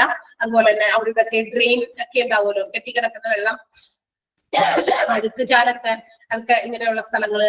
അതുപോലെ തന്നെ പ്രൈവറ്റ് മീൻസ് സ്മോൾ ടോയ്ലറ്റ്സ് ഒക്കെയാണ് ഉദ്ദേശിക്കുന്നത്. അതുപോലെ other nuisance and in particular dirt refuse, അതായത് നമ്മൾ എന്തെങ്കിലും കൊണ്ടുപോയി വലിച്ചെറിയുന്നതിന്റെയോ അല്ലെങ്കിൽ അടിച്ചു തൂത്തുവാരി സ്വീപ്പിംഗ് കണ്ടല്ലോ, ഇത് മുഴുവൻ നിങ്ങൾ കാണാപ്പാടൊന്നും പഠിക്കണ്ട. ഏത് സെക്ഷനിൽ ഇന്ന എന്ത് കാര്യം കൊണ്ടേക്കണേ അത് പഠിച്ചാൽ മതി. മനസ്സിലായ? എന്നാലും പക്ഷെ വായിച്ചു നോക്കണം ഇതിന്റെ ഉള്ളിൽ എന്താണ്, എന്തിനെ കുറിച്ച് ഇവര് പറയണമെന്ന് അറിയണ്ടേ നമ്മള്. പറയുന്നത് മനസ്സിലാക്കുന്നുണ്ടോ? എനിക്ക് എന്തോ ഒരു ഇത് തോന്നുന്നത്. എന്റെ വയ്യായ്ക കൊണ്ടാണോ എനിക്ക്, എന്റെ നേരത്തെ പറഞ്ഞില്ലേ ആ ഒരു പെർഫെക്ഷൻ എനിക്ക് കിട്ടുന്നില്ല. കുട്ടികളിൽ നിന്ന് റിയാക്ഷനും ഇല്ലാത്തത് കൊണ്ടായിരിക്കണം. ഓക്കെ, യെസ്, ഒന്ന് നിങ്ങളൊന്ന് റിയാക്ട് ചെയ്താൽ ഞാൻ കുറച്ച് ഓക്കെ ആവും. ഓക്കെ, അപ്പൊ ഇങ്ങനെയുള്ള ആ ക്വസ്റ്റ്യനിൽ നിങ്ങൾക്ക് ഇങ്ങനെ പഠിച്ചാൽ മതി. നിങ്ങൾ ആ ഓരോ സെക്ഷനിലും എന്താ വരുന്നതെന്ന് പഠിച്ചാൽ മതി. സെക്ഷൻ 11 ക്ലെൻലിനെസ് ആണ്. ഏത് section? Factories act 1948 section 11. Okay, അങ്ങനെ ഉണ്ട് കേട്ടാ. ചോദ്യം അതാണ്. വെറുതെ സെക്ഷൻ 11 മാത്രം പഠിക്കരുത്. പല പല കാര്യങ്ങളെ കുറിച്ചും സെക്ഷൻസ് ഉണ്ട്. ഇപ്പൊ ഇൻഡസ്ട്രിയൽ എന്താ പറയാ, ഇത് ഫാക്ടറീസ് ആക്ട് ആണ്. ഇൻഡസ്ട്രിയൽ ഡിസ്പ്യൂട്ട്സ് ആക്ട് ഉണ്ട്, നേരത്തെ പറഞ്ഞിട്ടുണ്ട് നമ്മള് അല്ലെ, അത് ഉണ്ട്. അത് 1947 ഗ്രീവാൻസിന്റെ പറഞ്ഞപ്പോൾ നമ്മൾ ഇൻഡസ്ട്രിയൽ ഡിസ്പ്യൂട്ട്സ് ആക്ട് 1947 പറഞ്ഞു. അവിടെ ഒരു സെക്ഷൻ നമ്മൾ പറഞ്ഞു, അതൊരു സെക്ഷൻ 9. അത് അതിനകത്ത് സെക്ഷൻ 9 ആണ്. ഇത് വേറെ ആക്ട് ആണ്. ഇത് വേറെ ആക്ടിലെ സെക്ഷൻ 11 ആണ്. ഓക്കെ, നിങ്ങൾ ക്ലാഷ് ആക്കരുത്, അതാണ് ഞാൻ ഉദ്ദേശിച്ചത്.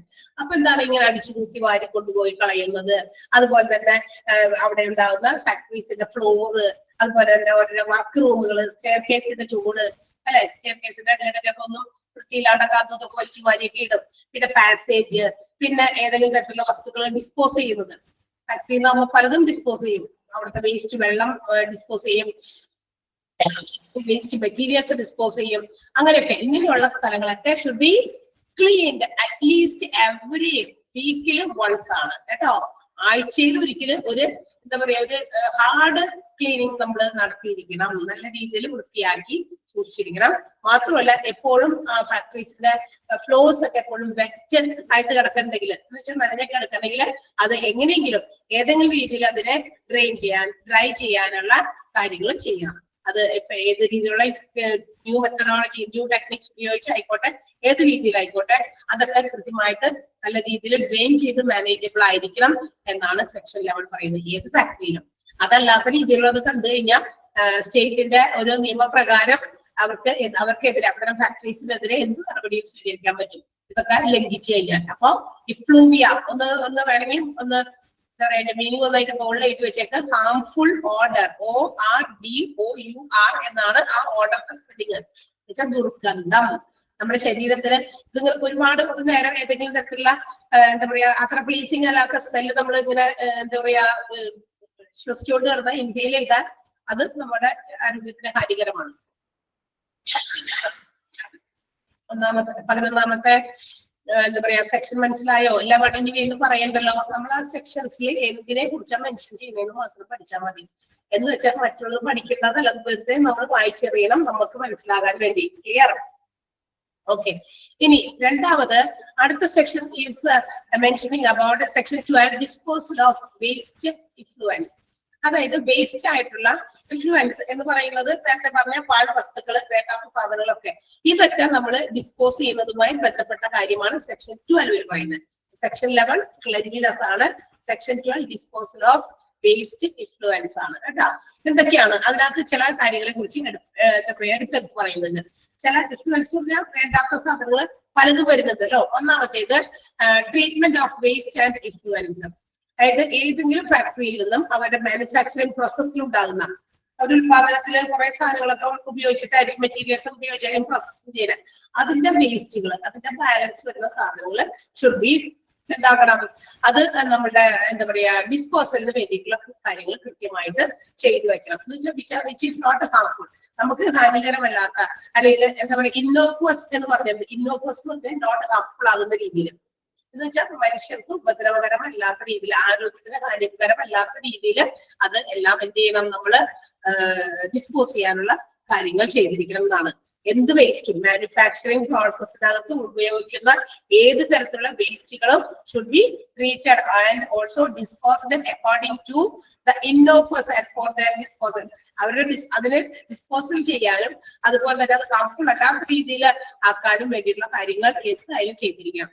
ഇന്ന് അതിന് ഒരുപാട് സാഹചര്യങ്ങളുണ്ട്, ഒരുപാട് പുതിയ പുതിയ ടെക്നോളജിക്കൽ ആയിട്ടുള്ള മെഷീൻസും ഇന്ന് അതിനുവേണ്ടി ഇറങ്ങിയിട്ടുണ്ട് ഇല്ലേ?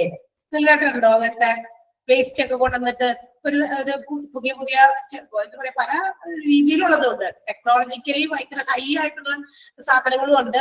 ഇപ്പൊ ഹോസ്പിറ്റൽസിലൊക്കെ വേസ്റ്റുകൾ കത്തിക്കാനായിട്ടുള്ള ഒരു സൗകര്യമുണ്ട് അല്ലെ? എന്താ ഇൻസിനറേറ്റർ എന്ന് പറയുന്ന ഒരു മെഷീൻ ഉണ്ട് അല്ലെ? അതൊക്കെ ദഹിപ്പിച്ച് കളയുന്നത്. അതുപോലത്തെ ചെറുത് നമ്മുടെ വീടുകളിൽ യൂസ് ചെയ്യാൻ പറ്റുന്നതൊക്കെ ഇപ്പൊ വരുന്നുണ്ട് കേട്ടോ. അതുപോലെ തന്നെ ഫാക്ടറീസിലും വേസ്റ്റ് മെറ്റീരിയൽസ്, മാനുഫാക്ചറിംഗ് പ്രോസസ്സിൽ ഉണ്ടാകുന്ന വേസ്റ്റ് മെറ്റീരിയൽസ് ഇതുപോലെ ഡിസ്പോസ് ചെയ്യാൻ പറ്റണം. അതാണ് disposal of waste influence section 12 ഒന്നാമത്തെ treatment of waste and influence. പിന്നെ ruled by the state government prescribing arrangements. ഇനി സ്റ്റേറ്റ് ഗവൺമെന്റ് ചില കാര്യങ്ങൾ പ്രിസ്ക്രൈബ് ചെയ്തിട്ടുണ്ട് എന്ന് വെച്ചാൽ അവർ എടുത്തു പറഞ്ഞിട്ട് സ്റ്റേറ്റ് ഗവൺമെന്റ് അവിടുത്തെ റൂൾ അനുസരിച്ച് അവര് ഒരു റൂൾ കൊണ്ടുവന്നിട്ടുണ്ട്. അവരുടെ റൂൾ വേണമെങ്കിൽ നമുക്ക് സ്വീകരിക്കാം. എങ്ങനെയാണ് ഈ വേസ്റ്റ് ഒക്കെ നമുക്ക് ഡിസ്പോസ് ചെയ്യുക, അതിന് വേണ്ടിയിട്ടുള്ള റൂൾസ് ഉണ്ട്. അല്ലെങ്കിൽ they can also require such arrangements which is approved by the prescribed authority. അല്ലെങ്കിൽ അവരുടേതായ ചില ഞങ്ങൾ എങ്ങനെയാണ് ഞങ്ങളുടെ വേസ്റ്റ് ഒക്കെ ഡിസ്പോസ് ചെയ്യുന്നത് എന്ന് നമ്മൾ പറഞ്ഞിട്ടുണ്ട് അവരോട്. ആരോട്? സ്റ്റേറ്റ് ഗവൺമെന്റിൽ നിന്ന് അംഗീകാരമൊക്കെ വാങ്ങിച്ചിട്ടുണ്ടെങ്കിൽ അത് സമ്മതിക്കണം. Okay, you can do like this. ഇങ്ങനെ നിങ്ങൾ ചെയ്തോ, നിങ്ങളുടെ വേസ്റ്റ് നിങ്ങൾ ഇങ്ങനെ ഡിസ്പോസ് ചെയ്തോ, അതിന് അംഗീകാരം കിട്ടണം, സാങ്ഷൻ കിട്ടണം. അല്ലാതെ പറ്റില്ല. അല്ലെങ്കിൽ സ്റ്റേറ്റ് ഗവൺമെന്റ് പറയുന്ന പോലെ നമ്മൾ ഡിസ്പോസ് ചെയ്യണം. എന്താണ് പോയിന്റ് എന്ന് മനസ്സിലായോ? ഒന്നുകിൽ സ്റ്റേറ്റ് ഗവൺമെന്റ് എന്താണോ ഏത് രീതിയിലാണോ അവരുടെ വേസ്റ്റ് മെറ്റീരിയൽസിന് ഡിസ്പോസ് ചെയ്യാൻ പറഞ്ഞിരിക്കുന്നത്, either the organization has to follow like that. Organisation ആ രീതിയിൽ അത് ഫോളോ ചെയ്യണം. അതല്ല എങ്കിൽ ഓർഗനൈസേഷന് ഞങ്ങൾക്ക് ഞങ്ങളുടേതായ ഈ രീതിയിൽ ഡിസ്പോസ് ചെയ്യാൻ പറ്റുമെന്ന് പറഞ്ഞിട്ട് അറിയിച്ചിട്ട് അതിനുള്ള സാങ്ഷൻ, അതിനുള്ള ലൈസൻസ് വാങ്ങിച്ചിരിക്കണം. അല്ലാണ്ട് ഞങ്ങൾ ഇങ്ങനെ ചെയ്യണമെന്ന് പറഞ്ഞിട്ട് അവര് ഗവൺമെന്റ് സമ്മതിച്ചിട്ടില്ല എങ്കിൽ പറ്റില്ല. അവരുടെ സിസ്റ്റം ഫോളോ ചെയ്യണം. അതുണ്ട്. കാരണം നമ്മൾ കേട്ടിട്ടില്ലേ, ചില സ്ഥലങ്ങളിലൊക്കെ ആളുകള് കൂട്ടമായിട്ട് ഏതെങ്കിലും ഒരു പർട്ടിക്കുലർ സ്ഥലത്ത് ചില ഫാക്ടറീസിന്റെ ഒക്കെ നിയർ ബൈ പ്ലേസസിൽ താമസിക്കുന്ന ആൾക്കാർക്ക് അതിൽ നിന്ന് പൊങ്ങി വരുന്ന പുകയും മറ്റു ശ്വസിച്ചും ആരോഗ്യ പ്രശ്നങ്ങൾ ഒക്കെ ഉണ്ടായിട്ട് അവര് ചിലപ്പോ എന്ത് ചെയ്യും, ഒരു ഇതുപോലെ ഗവൺമെന്റിലേക്ക് ഇതുപോലെയുള്ള ചില നിവേദനമൊക്കെ സമർപ്പിക്കും അല്ലെ. അപ്പൊ എന്ത് ചെയ്യും, ഗവൺമെന്റ് ഇടപെടും. ഗവൺമെന്റ് ഇടപെട്ടിട്ട് അത് നോക്കും ഇവരെങ്ങനെ വേസ്റ്റ് ഒക്കെ ഇതൊക്കെ ഡിസ്പോസ് ചെയ്യുന്നത്, അവരുടെ സ്റ്റാറ്റ്യൂട്ടറി പ്രൊവിഷൻ പ്രകാരമാണോ, ഗവൺമെന്റ് പറഞ്ഞിരിക്കുന്ന റൂൾസ് പ്രകാരമാണോ നോക്കും. അപ്പൊ അതല്ലാതെ കണ്ടെത്തി കഴിഞ്ഞാൽ അവരെ ലൈസൻസ് ഒക്കെ കട്ട് ചെയ്ത് കളയും. ഓക്കെ, അപ്പൊ അതിനൊക്കെ ഉള്ള അധികാരം ഗവൺമെന്റിനുണ്ട്. അപ്പൊ ഗവൺമെന്റ് അതിനൊരു രീതി പറഞ്ഞു കൊടുത്തിട്ടുണ്ട്. ആ രീതിയിൽ പിന്നെ മാത്രമല്ല, ചില ഫാക്ടറീസ് ഒക്കെ നമ്മൾ ഇൻസ്റ്റാൾ ചെയ്യുമ്പോൾ പുതിയതായിട്ട് തുടങ്ങുമ്പോൾ അവിടെ താമസ യോഗ്യമായ ആൾക്കാരൊക്കെ അവിടെ പ്രദേശത്തൊക്കെ ഉണ്ടെങ്കിൽ അവിടെ പറ്റില്ല. ഇത്ര മീറ്റർ അകലത്തിലേക്ക് നമുക്ക് അങ്ങനെയുള്ള ഫാക്ടറീസ് എന്താ പറയാ പുതിയതായിട്ട് സ്റ്റാർട്ടൊക്കെ ചെയ്യാൻ പറ്റുള്ളൂ. അങ്ങനെയൊക്കെ ഉണ്ട് നിയമങ്ങള്. അറിയാമോ? അങ്ങനെയൊക്കെ അങ്ങനത്തെ നിയമമൊക്കെ നമുക്കറിയാല. നിയമങ്ങൾ ഉണ്ട് എന്നറിയാല, നിയമം നമ്മൾ അറിയണ്ട. അങ്ങനെയും കാര്യങ്ങൾ ഉണ്ടെന്ന് കേട്ടിട്ടുണ്ടോ നിങ്ങൾ? കേട്ടിട്ടുണ്ട്. Okay, very good. അതന്നെയാണ്. അപ്പൊ ചില ഫാക്ടറീസിന്റെ ചുറ്റും വസിക്കുന്ന ആളുകളെ കൺസിഡർ ചെയ്യണം. അവിടെ ചുറ്റും ആളുകൾ ജീവിക്കുന്നുണ്ട്, കൊച്ചുകുട്ടികളായിട്ടും വലിയവരായിട്ടും വയസ്സായവരായിട്ടും ഒക്കെ. അപ്പൊ ഇങ്ങനെയുള്ള ആളുകൾക്ക് ഇവിടെ നിന്നുണ്ടാകുന്ന ഫ്യൂംസ്, ഇവിടെ നിന്ന് പുറപ്പെടുന്ന പോയിസണസ് ഫ്യൂംസ് ഒക്കെ ശ്വസിച്ച് അവർക്ക് പല ഹെൽത്ത് ഇഷ്യൂസ് ഒക്കെ വരാൻ സാധ്യതകളുണ്ട്. അപ്പൊ if they are not disposing the waste properly, അവിടുത്തെ വേസ്റ്റുകളൊക്കെ കൃത്യമായി പ്രോപ്പറായിട്ട് അവർ ഡിസ്പോസ് ചെയ്തില്ല, അവിടെ ഇവിടെ വലിച്ചെറിയുന്നു, അതുകൊണ്ടുണ്ടാകുന്ന ചില ഹാംഫുൾ ഇഫക്റ്റുകൾ ഇവരെ ബാധിച്ചാൽ എന്ത് ചെയ്യും, അവർക്കെതിരെ നടപടികൾ എടുക്കാനും ഗവൺമെന്റിന് സാധിക്കും. കാരണം അതിനും റൂൾസ് പറഞ്ഞിട്ടുണ്ട്. ആ റൂൾസ് ഫോളോ ചെയ്യുന്നുണ്ടോ? നമ്മുടെ സെക്ഷൻ 12 പറയുന്നതാണ്. വെന്റിലേഷൻ ആൻഡ് ടെമ്പറേച്ചർ വീണ്ടും പറയുന്നത് സെക്ഷൻ 13 ആണ്. അടുത്തത് അപ്പൊ നമ്മുടെ ഡിസ്പോസൽ ഓഫ് വേസ്റ്റിൽ രണ്ട് ക്ലാസിഫിക്കേഷൻ ആയിട്ട് പറയുക. ഒന്ന് വേസ്റ്റ് ഇൻഫ്ലുവൻസ് ഡിസ്പോസ് ചെയ്യുന്നത്, പിന്നെ അതിനു വേണ്ടിയിട്ട് സ്റ്റേറ്റ് ഗവൺമെന്റ് കൊടുത്തിരിക്കുന്ന ചില പ്രിസ്ക്രൈബ്ഡ് അറേഞ്ച്മെന്റ്സ്. ഈ രണ്ട് കാര്യമാണ് section 12 disposal of waste and ഇൻഫ്ലുവൻസിൽ പറയുന്നത്. ആൻഡ് നെക്സ്റ്റ് വൺ, അടുത്ത സെക്ഷൻ ഏത് സെക്ഷൻ ആണ് നോക്കിയേ? സെക്ഷൻ 13 ആണ്. Section 11 cleanliness, section 12 disposal of waste and influence, and section 13 ventilation and temperature. Okay, എന്താണ് സെക്ഷൻ 13 വെന്റിലേഷൻ ആൻഡ് ടെമ്പറേച്ചർ എന്ന് കേട്ടിട്ടുണ്ടോ? അല്ലെ, നമുക്കറിയാം ചില മുറികളൊക്കെ, ചില കാര്യങ്ങൾ സൂക്ഷിക്കുന്ന മുറികള്, ചില പ്രത്യേക രീതിയിലുള്ള എന്തെങ്കിലും പ്രൊഡക്ഷൻസ് മറ്റു കാര്യങ്ങളൊക്കെ നടക്കുന്ന സ്ഥലത്ത് ആവശ്യത്തിന് പ്രോപ്പർ വെന്റിലേഷൻ ആവശ്യമുണ്ട്. അല്ലെങ്കിൽ അവിടുത്തെ ആ റൂം ടെമ്പറേച്ചർ ഇത്രയാക്കി മെയിൻറ്റെയിൻ ചെയ്യണം എന്നൊക്കെ ഉണ്ട് ഇല്ലേ? അപ്പൊ അങ്ങനത്തെ കാര്യങ്ങളാണ് ഇനി പറയാൻ പോകുന്നത്. Section 13 of factories act 1948 provide ചെയ്യുന്നത്. അതിന് suitable provision should be made in every factory for maintaining adequate ventilation and also circulation of fresh air, temperature എല്ലാം അല്ലെ. അതായത് വർക്കേഴ്സിന്റെ വർക്കിംഗ് കണ്ടീഷൻസ് കംഫർട്ടബിൾ ആക്കാൻ. നമ്മളിവിടെ ഇങ്ങനെ ഇരിക്കുകയാണ്, അടഞ്ഞ മുറിയിലൊക്കെ ഇരിക്കുകയാണ്. ഓക്കെ, ഇത് അടഞ്ഞ മുറിയിൽ ഇരിക്കുന്നതിന്റെ കാര്യം എന്താന്ന് വെച്ചിട്ടുണ്ടെങ്കിൽ സൗണ്ട് ഡിസ്റ്റർബൻസ് വരാതിരിക്കാനാണ് അല്ലെ. നമുക്കിപ്പോ ഇങ്ങനെ ചുമയൊക്കെ വരുമ്പോ കുറച്ചൊക്കെ ഒരു വെന്റിലേഷൻ ഒക്കെ ആവശ്യമുണ്ട് എന്ന് നമുക്ക് ചിലപ്പോ തോന്നിപ്പോകും, കുറച്ച് ഫ്രഷ് എയർ ഒക്കെ അകത്തേക്ക് കയറാൻ വേണ്ടിയിട്ട് അല്ലെ. നമുക്കിപ്പോ 1 മണിക്കൂറല്ലേ ക്ലാസ്സുള്ളൂ, അത് കഴിയുമ്പോൾ നമ്മൾ മാറും. ഓക്കെ, അപ്പൊ ഈ fresh circulation of air, temperature ഒരു എന്താ പറയുക ഒരു പ്രത്യേക ലെവലിൽ മെയിൻറ്റെയിൻ ചെയ്യാൻ, അതുപോലെ വർക്കിംഗ് കണ്ടീഷൻസ് കംഫർട്ടബിൾ ആക്കാൻ വേണ്ടിയിട്ട്, ഇതെല്ലാം ടു പ്രിവെന്റ് ദ ഹെൽത്ത് എന്താ പറയാ ഇഞ്ചുറീസ് ടു ഹെൽത്ത്, അവരുടെ ഹെൽത്തിന് ആരോഗ്യത്തിന് ഉണ്ടാകുന്ന ചില ഡിസീസസിനെയോ അല്ലെങ്കിൽ ഇഞ്ചുറീസിനെയോ ഒക്കെ പ്രൊട്ടക്ട് ചെയ്യാൻ വേണ്ടിയിട്ടാണ്. പിന്നെ അതുപോലെ തന്നെ റൂഫ്സ്, വാൾസ് അതൊക്കെ കംഫർട്ടബിൾ ആകുന്ന മെറ്റീരിയൽസ് വെച്ച് ഉണ്ടാക്കിയിട്ടായിരിക്കണം. ചില മെറ്റീരിയൽസ് മേ ബി ചില ആളുകൾക്ക് അത് പറ്റില്ല. ചില എന്താ പറയാ മെറ്റീരിയൽസ് കൊണ്ട് പടുത്ത വീടുകളോ അല്ലെങ്കിൽ ചുമരുകളോ ഒക്കെ ആണെങ്കിൽ അത് പലതരത്തിലുള്ള ഇൽഹെൽത്തിലും ചെന്ന് അവസാനിക്കും. അതുകൊണ്ട് അങ്ങനെയുള്ള കാര്യങ്ങളൊക്കെ ആണെങ്കിൽ ആഡക്വേറ്റ് ടെമ്പറേച്ചർ, ആഡക്വേറ്റ് വെന്റിലേഷൻ എല്ലാം തന്നെ കൊണ്ടുവരണം. എന്താ പറയാ പ്രാക്ടിക്കലായിട്ട് അതൊക്കെ ചെയ്യണം എന്നാണ്. അത് വളരെയധികം ടെമ്പറേച്ചർ കൂടുതലാകാൻ പാടില്ല, ടു ലോ ആകാൻ പാടില്ല. ഒരു എന്താ പറയാ ഒരു മോഡറേറ്റ് ആവറേജ് ലെവലിൽ അത് മെയിൻറ്റെയിൻ ചെയ്യാനുള്ള എല്ലാ കാര്യങ്ങളും എല്ലാ ഓർഗനൈസേഷനും ചെയ്യണമെന്നാണ് സെക്ഷൻ 13 ഫാക്ടറീസ് ആക്ട് 1948 പറയുന്നത്. സെക്ഷൻ 13 എന്തിനെ കുറിച്ചാണ് പറയുന്നത്? വെറുതെ സെക്ഷൻ 13 അല്ല, ഇൻഡസ്ട്രിയൽ ഡിസ്പ്യൂട്ട്സ് ആക്ട് ഞാൻ പറഞ്ഞു 1947 നമ്മൾ മുന്നേ പഠിച്ചിട്ടുണ്ട് ഇതേ ചാപ്റ്ററിൽ ബിഗിനിങ് പാർട്ടില്. ഓക്കെ, ഇത് ഫാക്ടറീസ് ആക്ട് 1948 ആണ്. അതിലെ section 13 mentions about ventilation and temperature. Okay, clear ആയോ? ആ പോയിന്റുകളും സെക്ഷനും മാത്രം പറഞ്ഞാൽ മതി കേട്ടോ. ബാക്കി അതിന്റെ ഉള്ളിലുള്ള നിങ്ങൾ വെറുതെ വായിച്ചു നോക്കിയാൽ മാത്രം മതി. ക്ലിയർ ആണോ? കുറെ പ്രൊവിഷൻസ് ആണ് ഓരോ സെക്ഷൻസിലും പറഞ്ഞേക്കണേ. ക്ലിയർ അല്ലേ? Okay, next one dust and fumes ആണ്. ഡസ്റ്റ്, പൊടി, പുക, സെക്ഷൻ 40. പൊടിയും പുകയും വേണമെന്നാണോ? അല്ല. Measures for the prevention of inhalation of dust and fumes accumulated in the organisation. ഓർഗനൈസേഷനിൽ ഇതുപോലെ എന്താ പറയാ ചില ബിസിനസ് ഓർഗനൈസേഷനിൽ പല രീതിയിലുള്ള പൊടി പഠനങ്ങൾ, അതുപോലെ തന്നെ പുക അവിടുത്തെ പ്രവർത്തനങ്ങളുടെ ഭാഗമായിട്ടുള്ള പൊടിയാക്കുക. ചിലപ്പോ ഈ മരമൊക്കെ വെച്ച് പണിയുന്ന ചില ഇതില് മരത്തിന്റെ പണികളൊക്കെ, അപ്പൊ ഇതിങ്ങനെ കാണിക്കുമ്പോ എപ്പോഴും അതിന് ഡസ്റ്റ് ഇങ്ങനെ വരും, ഡസ്റ്റ് പൊടി. അത് ഇങ്ങനെ ആളുകൾ ഇന്ന് പണ്ടുകൊണ്ടിരിക്കുമ്പോ അവിടെയുള്ളവർക്ക് ചുറ്റുമുള്ള ജോലിക്കാർക്ക് മറ്റു ജോലിക്കാരെ ഈ പൊടിയൊക്കെ അവരും ഇൻഹേൽ ചെയ്ത് വരും. അപ്പൊ അത് ഇൻഹേൽ ചെയ്ത് പല രീതിയിലുള്ള രോഗങ്ങൾക്കും കാരണമാകാൻ സാധ്യത. അപ്പൊ അങ്ങനെ വരുമ്പോ ഇതൊക്കെ എന്താ പറയാ ഒരു ഇന്റേണൽ കമ്പ്യൂഷൻ എൻജിൻസ് ഉപയോഗിച്ച്, ഇന്റേണൽ കമ്പ്യൂഷൻ എൻജിൻസ് എന്താ പറയുമോ, എന്താ ഉള്ളിൽ തന്നെ വെച്ച് ജ്വലിപ്പിച്ച് കളയുന്ന തരത്തിൽ പൊടിയിനൊക്കെ എന്താ പറയാ ഇങ്ങനെ പുകയൊന്നും ഇല്ലാതെ അകത്ത് തന്നെ വെച്ചിട്ട് നശിപ്പിച്ച് കളയുന്ന, ജ്വലിപ്പിച്ച് കളയുന്ന രീതിയിൽ എന്ത് ചെയ്യണം, യൂസ് ചെയ്യണമെന്ന്. അത് ഇങ്ങനെ പുറത്തേക്ക് ഇങ്ങനെ പടർന്നു നടക്കാനോ അതിൽ നിന്ന് ഇനി അത് കത്തിക്കുമ്പോൾ പുക വരാതെ ഇരിക്കാനോ ഒക്കെയുള്ള അറേഞ്ച്മെന്റുകൾ എല്ലാം ചെയ്യണം.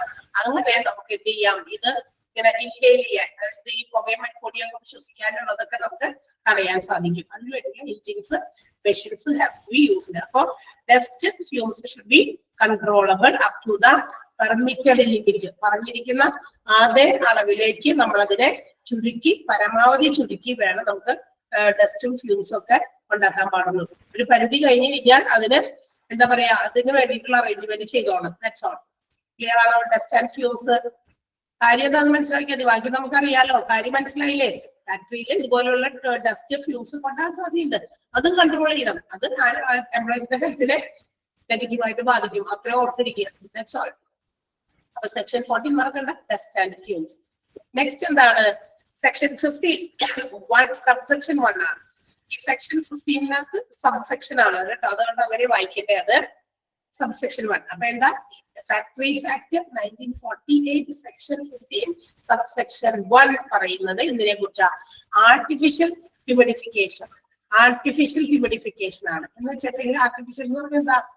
മാൻമെയ്ഡ് ആണ് അല്ലെ, മനുഷ്യന്മാരുണ്ടാക്കുന്നതാണ്. ഇപ്പൊ ഫാക്ടറീസില് humidity of the air artificially നമ്മൾ എന്ത് ചെയ്യണം? സ്റ്റേറ്റ് ഗവൺമെന്റ് പറഞ്ഞിരിക്കുന്ന രീതിയിൽ ആയിരിക്കണം.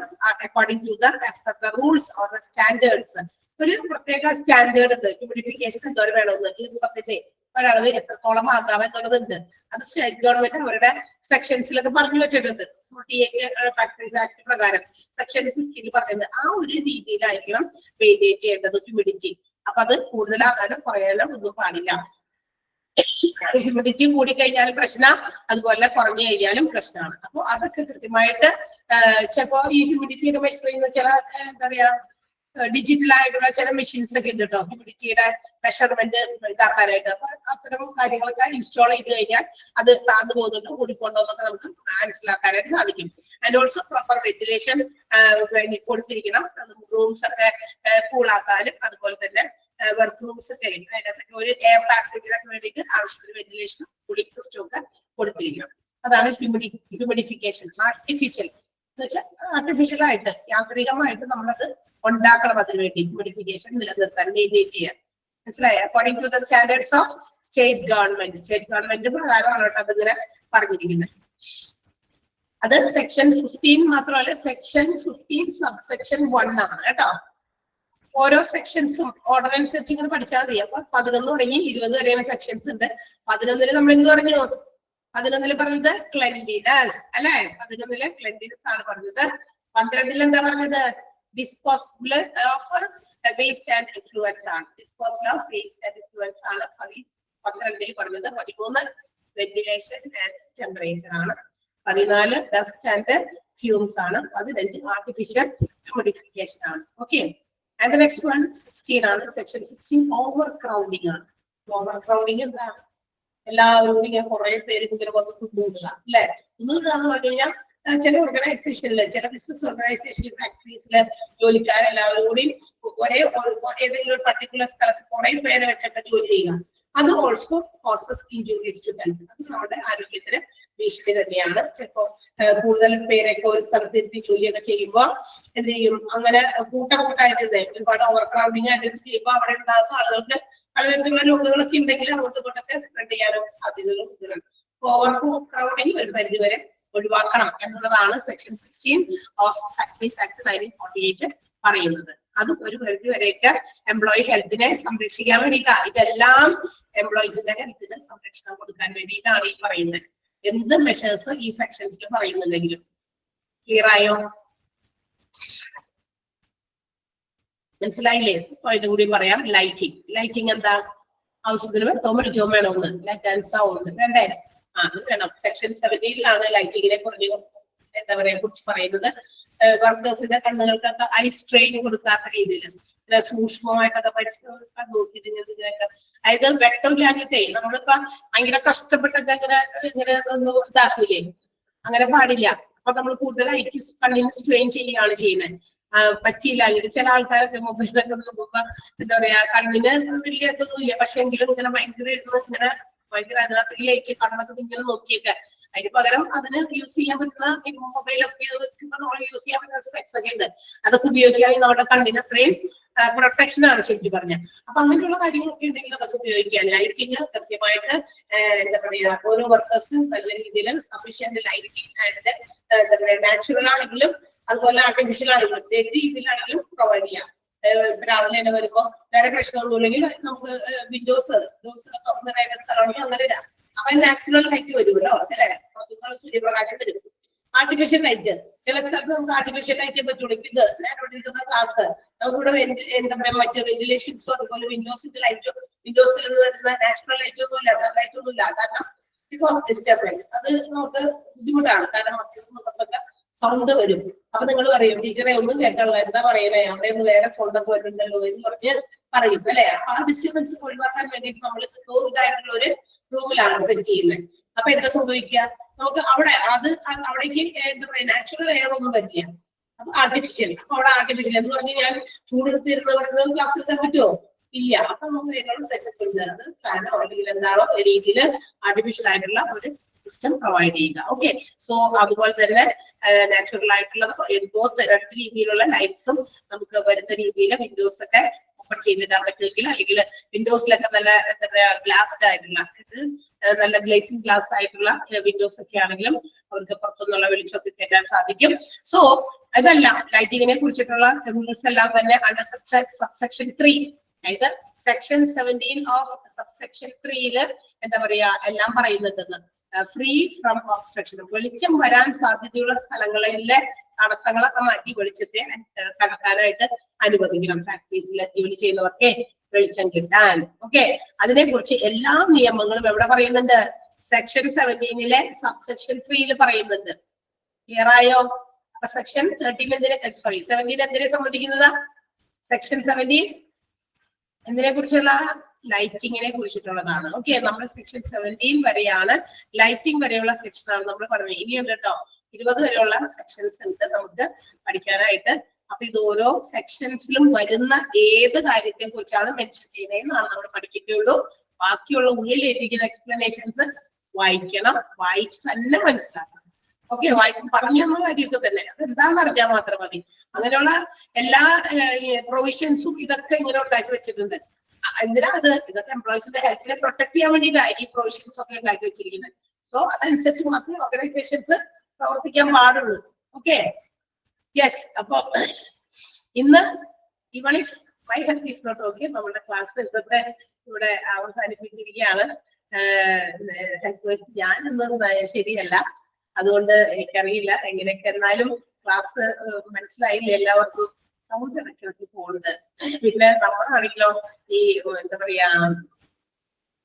പറയാ വാ കൊണ്ട് ജോലി എടുത്ത് ജീവിക്കുന്ന ആളുകളായതുകൊണ്ട് ഇത് നമുക്ക് നിർത്താനും പറ്റില്ല. ഇത് പഠിപ്പിച്ചുകൊണ്ടേ ഇരിക്കുക. വീണ്ടും ക്ലാസ്, വീണ്ടും ക്ലാസ് ഉണ്ട്. പനിയൊന്നുമില്ല, പനിയില്ല. പക്ഷെ ഈ സൗണ്ട് നമ്മളുടെ ഏറ്റവും ഇമ്പോർട്ടന്റ് ആയിട്ടുള്ള ഒരു ഘടകമാണ്. എന്റെ മോർണിംഗിലെ ക്ലാസ് കൊടുക്കും. ഇത് 6:30 നമുക്ക് ക്ലാസ് തുടങ്ങും. വേറെയും ഞാൻ ക്ലാസ്സുകളൊക്കെ എടുക്കുന്നുണ്ട്. വൈകുന്നേരം ഇവിടെ നിന്ന് ചെന്ന് കഴിഞ്ഞാൽ വീണ്ടും ഒരു ക്ലാസ് ഉണ്ട്. അങ്ങനെ അതുകൊണ്ട് തന്നെ അതുകൊണ്ടുണ്ടായതായിരിക്കാം. പക്ഷെ വാ കൊണ്ട് ജീവിക്കുന്നവരായതുകൊണ്ട് വയറയ്ക്കാനും പറ്റില്ല. അതുകൊണ്ടാണ് എന്തായാലും കുഴപ്പമില്ലാന്ന് തോന്നുന്നത്. അല്ലെ? മനസ്സിലായില്ലേ എല്ലാവർക്കും? ഓക്കെ, ഓക്കെ ആണല്ലോ? ഓക്കെ, എനിക്ക് അങ്ങനത്തെ ഒരു ബുദ്ധിമുട്ടുണ്ടായിരുന്നു. ക്ലാസ് എത്രത്തോളം എടുക്കാൻ പറ്റും, സൗണ്ട് കൊടുക്കുക അങ്ങനെ പോണതുകൊണ്ടേ. സോറി, എന്തെങ്കിലും ഇൻഫെക്ഷൻസ് ഉണ്ടായിട്ടുണ്ടെങ്കിൽ അടുത്ത ദിവസം ഞാൻ കുറച്ചുകൂടി ആരോഗ്യവതിയായിട്ട് കുറച്ചുകൂടി സ്ട്രോങ് ആയിട്ട് വരാം. കുറച്ചുകൂടി ഉള്ളൂ നമുക്ക് എടുക്കാനായിട്ട്. ആ ഒരു ക്ലാസ് കൂടി ചിലപ്പോൾ മിക്കവാറും തീരുമായിരിക്കും. Okay, so see you also. You also take care. See you. By.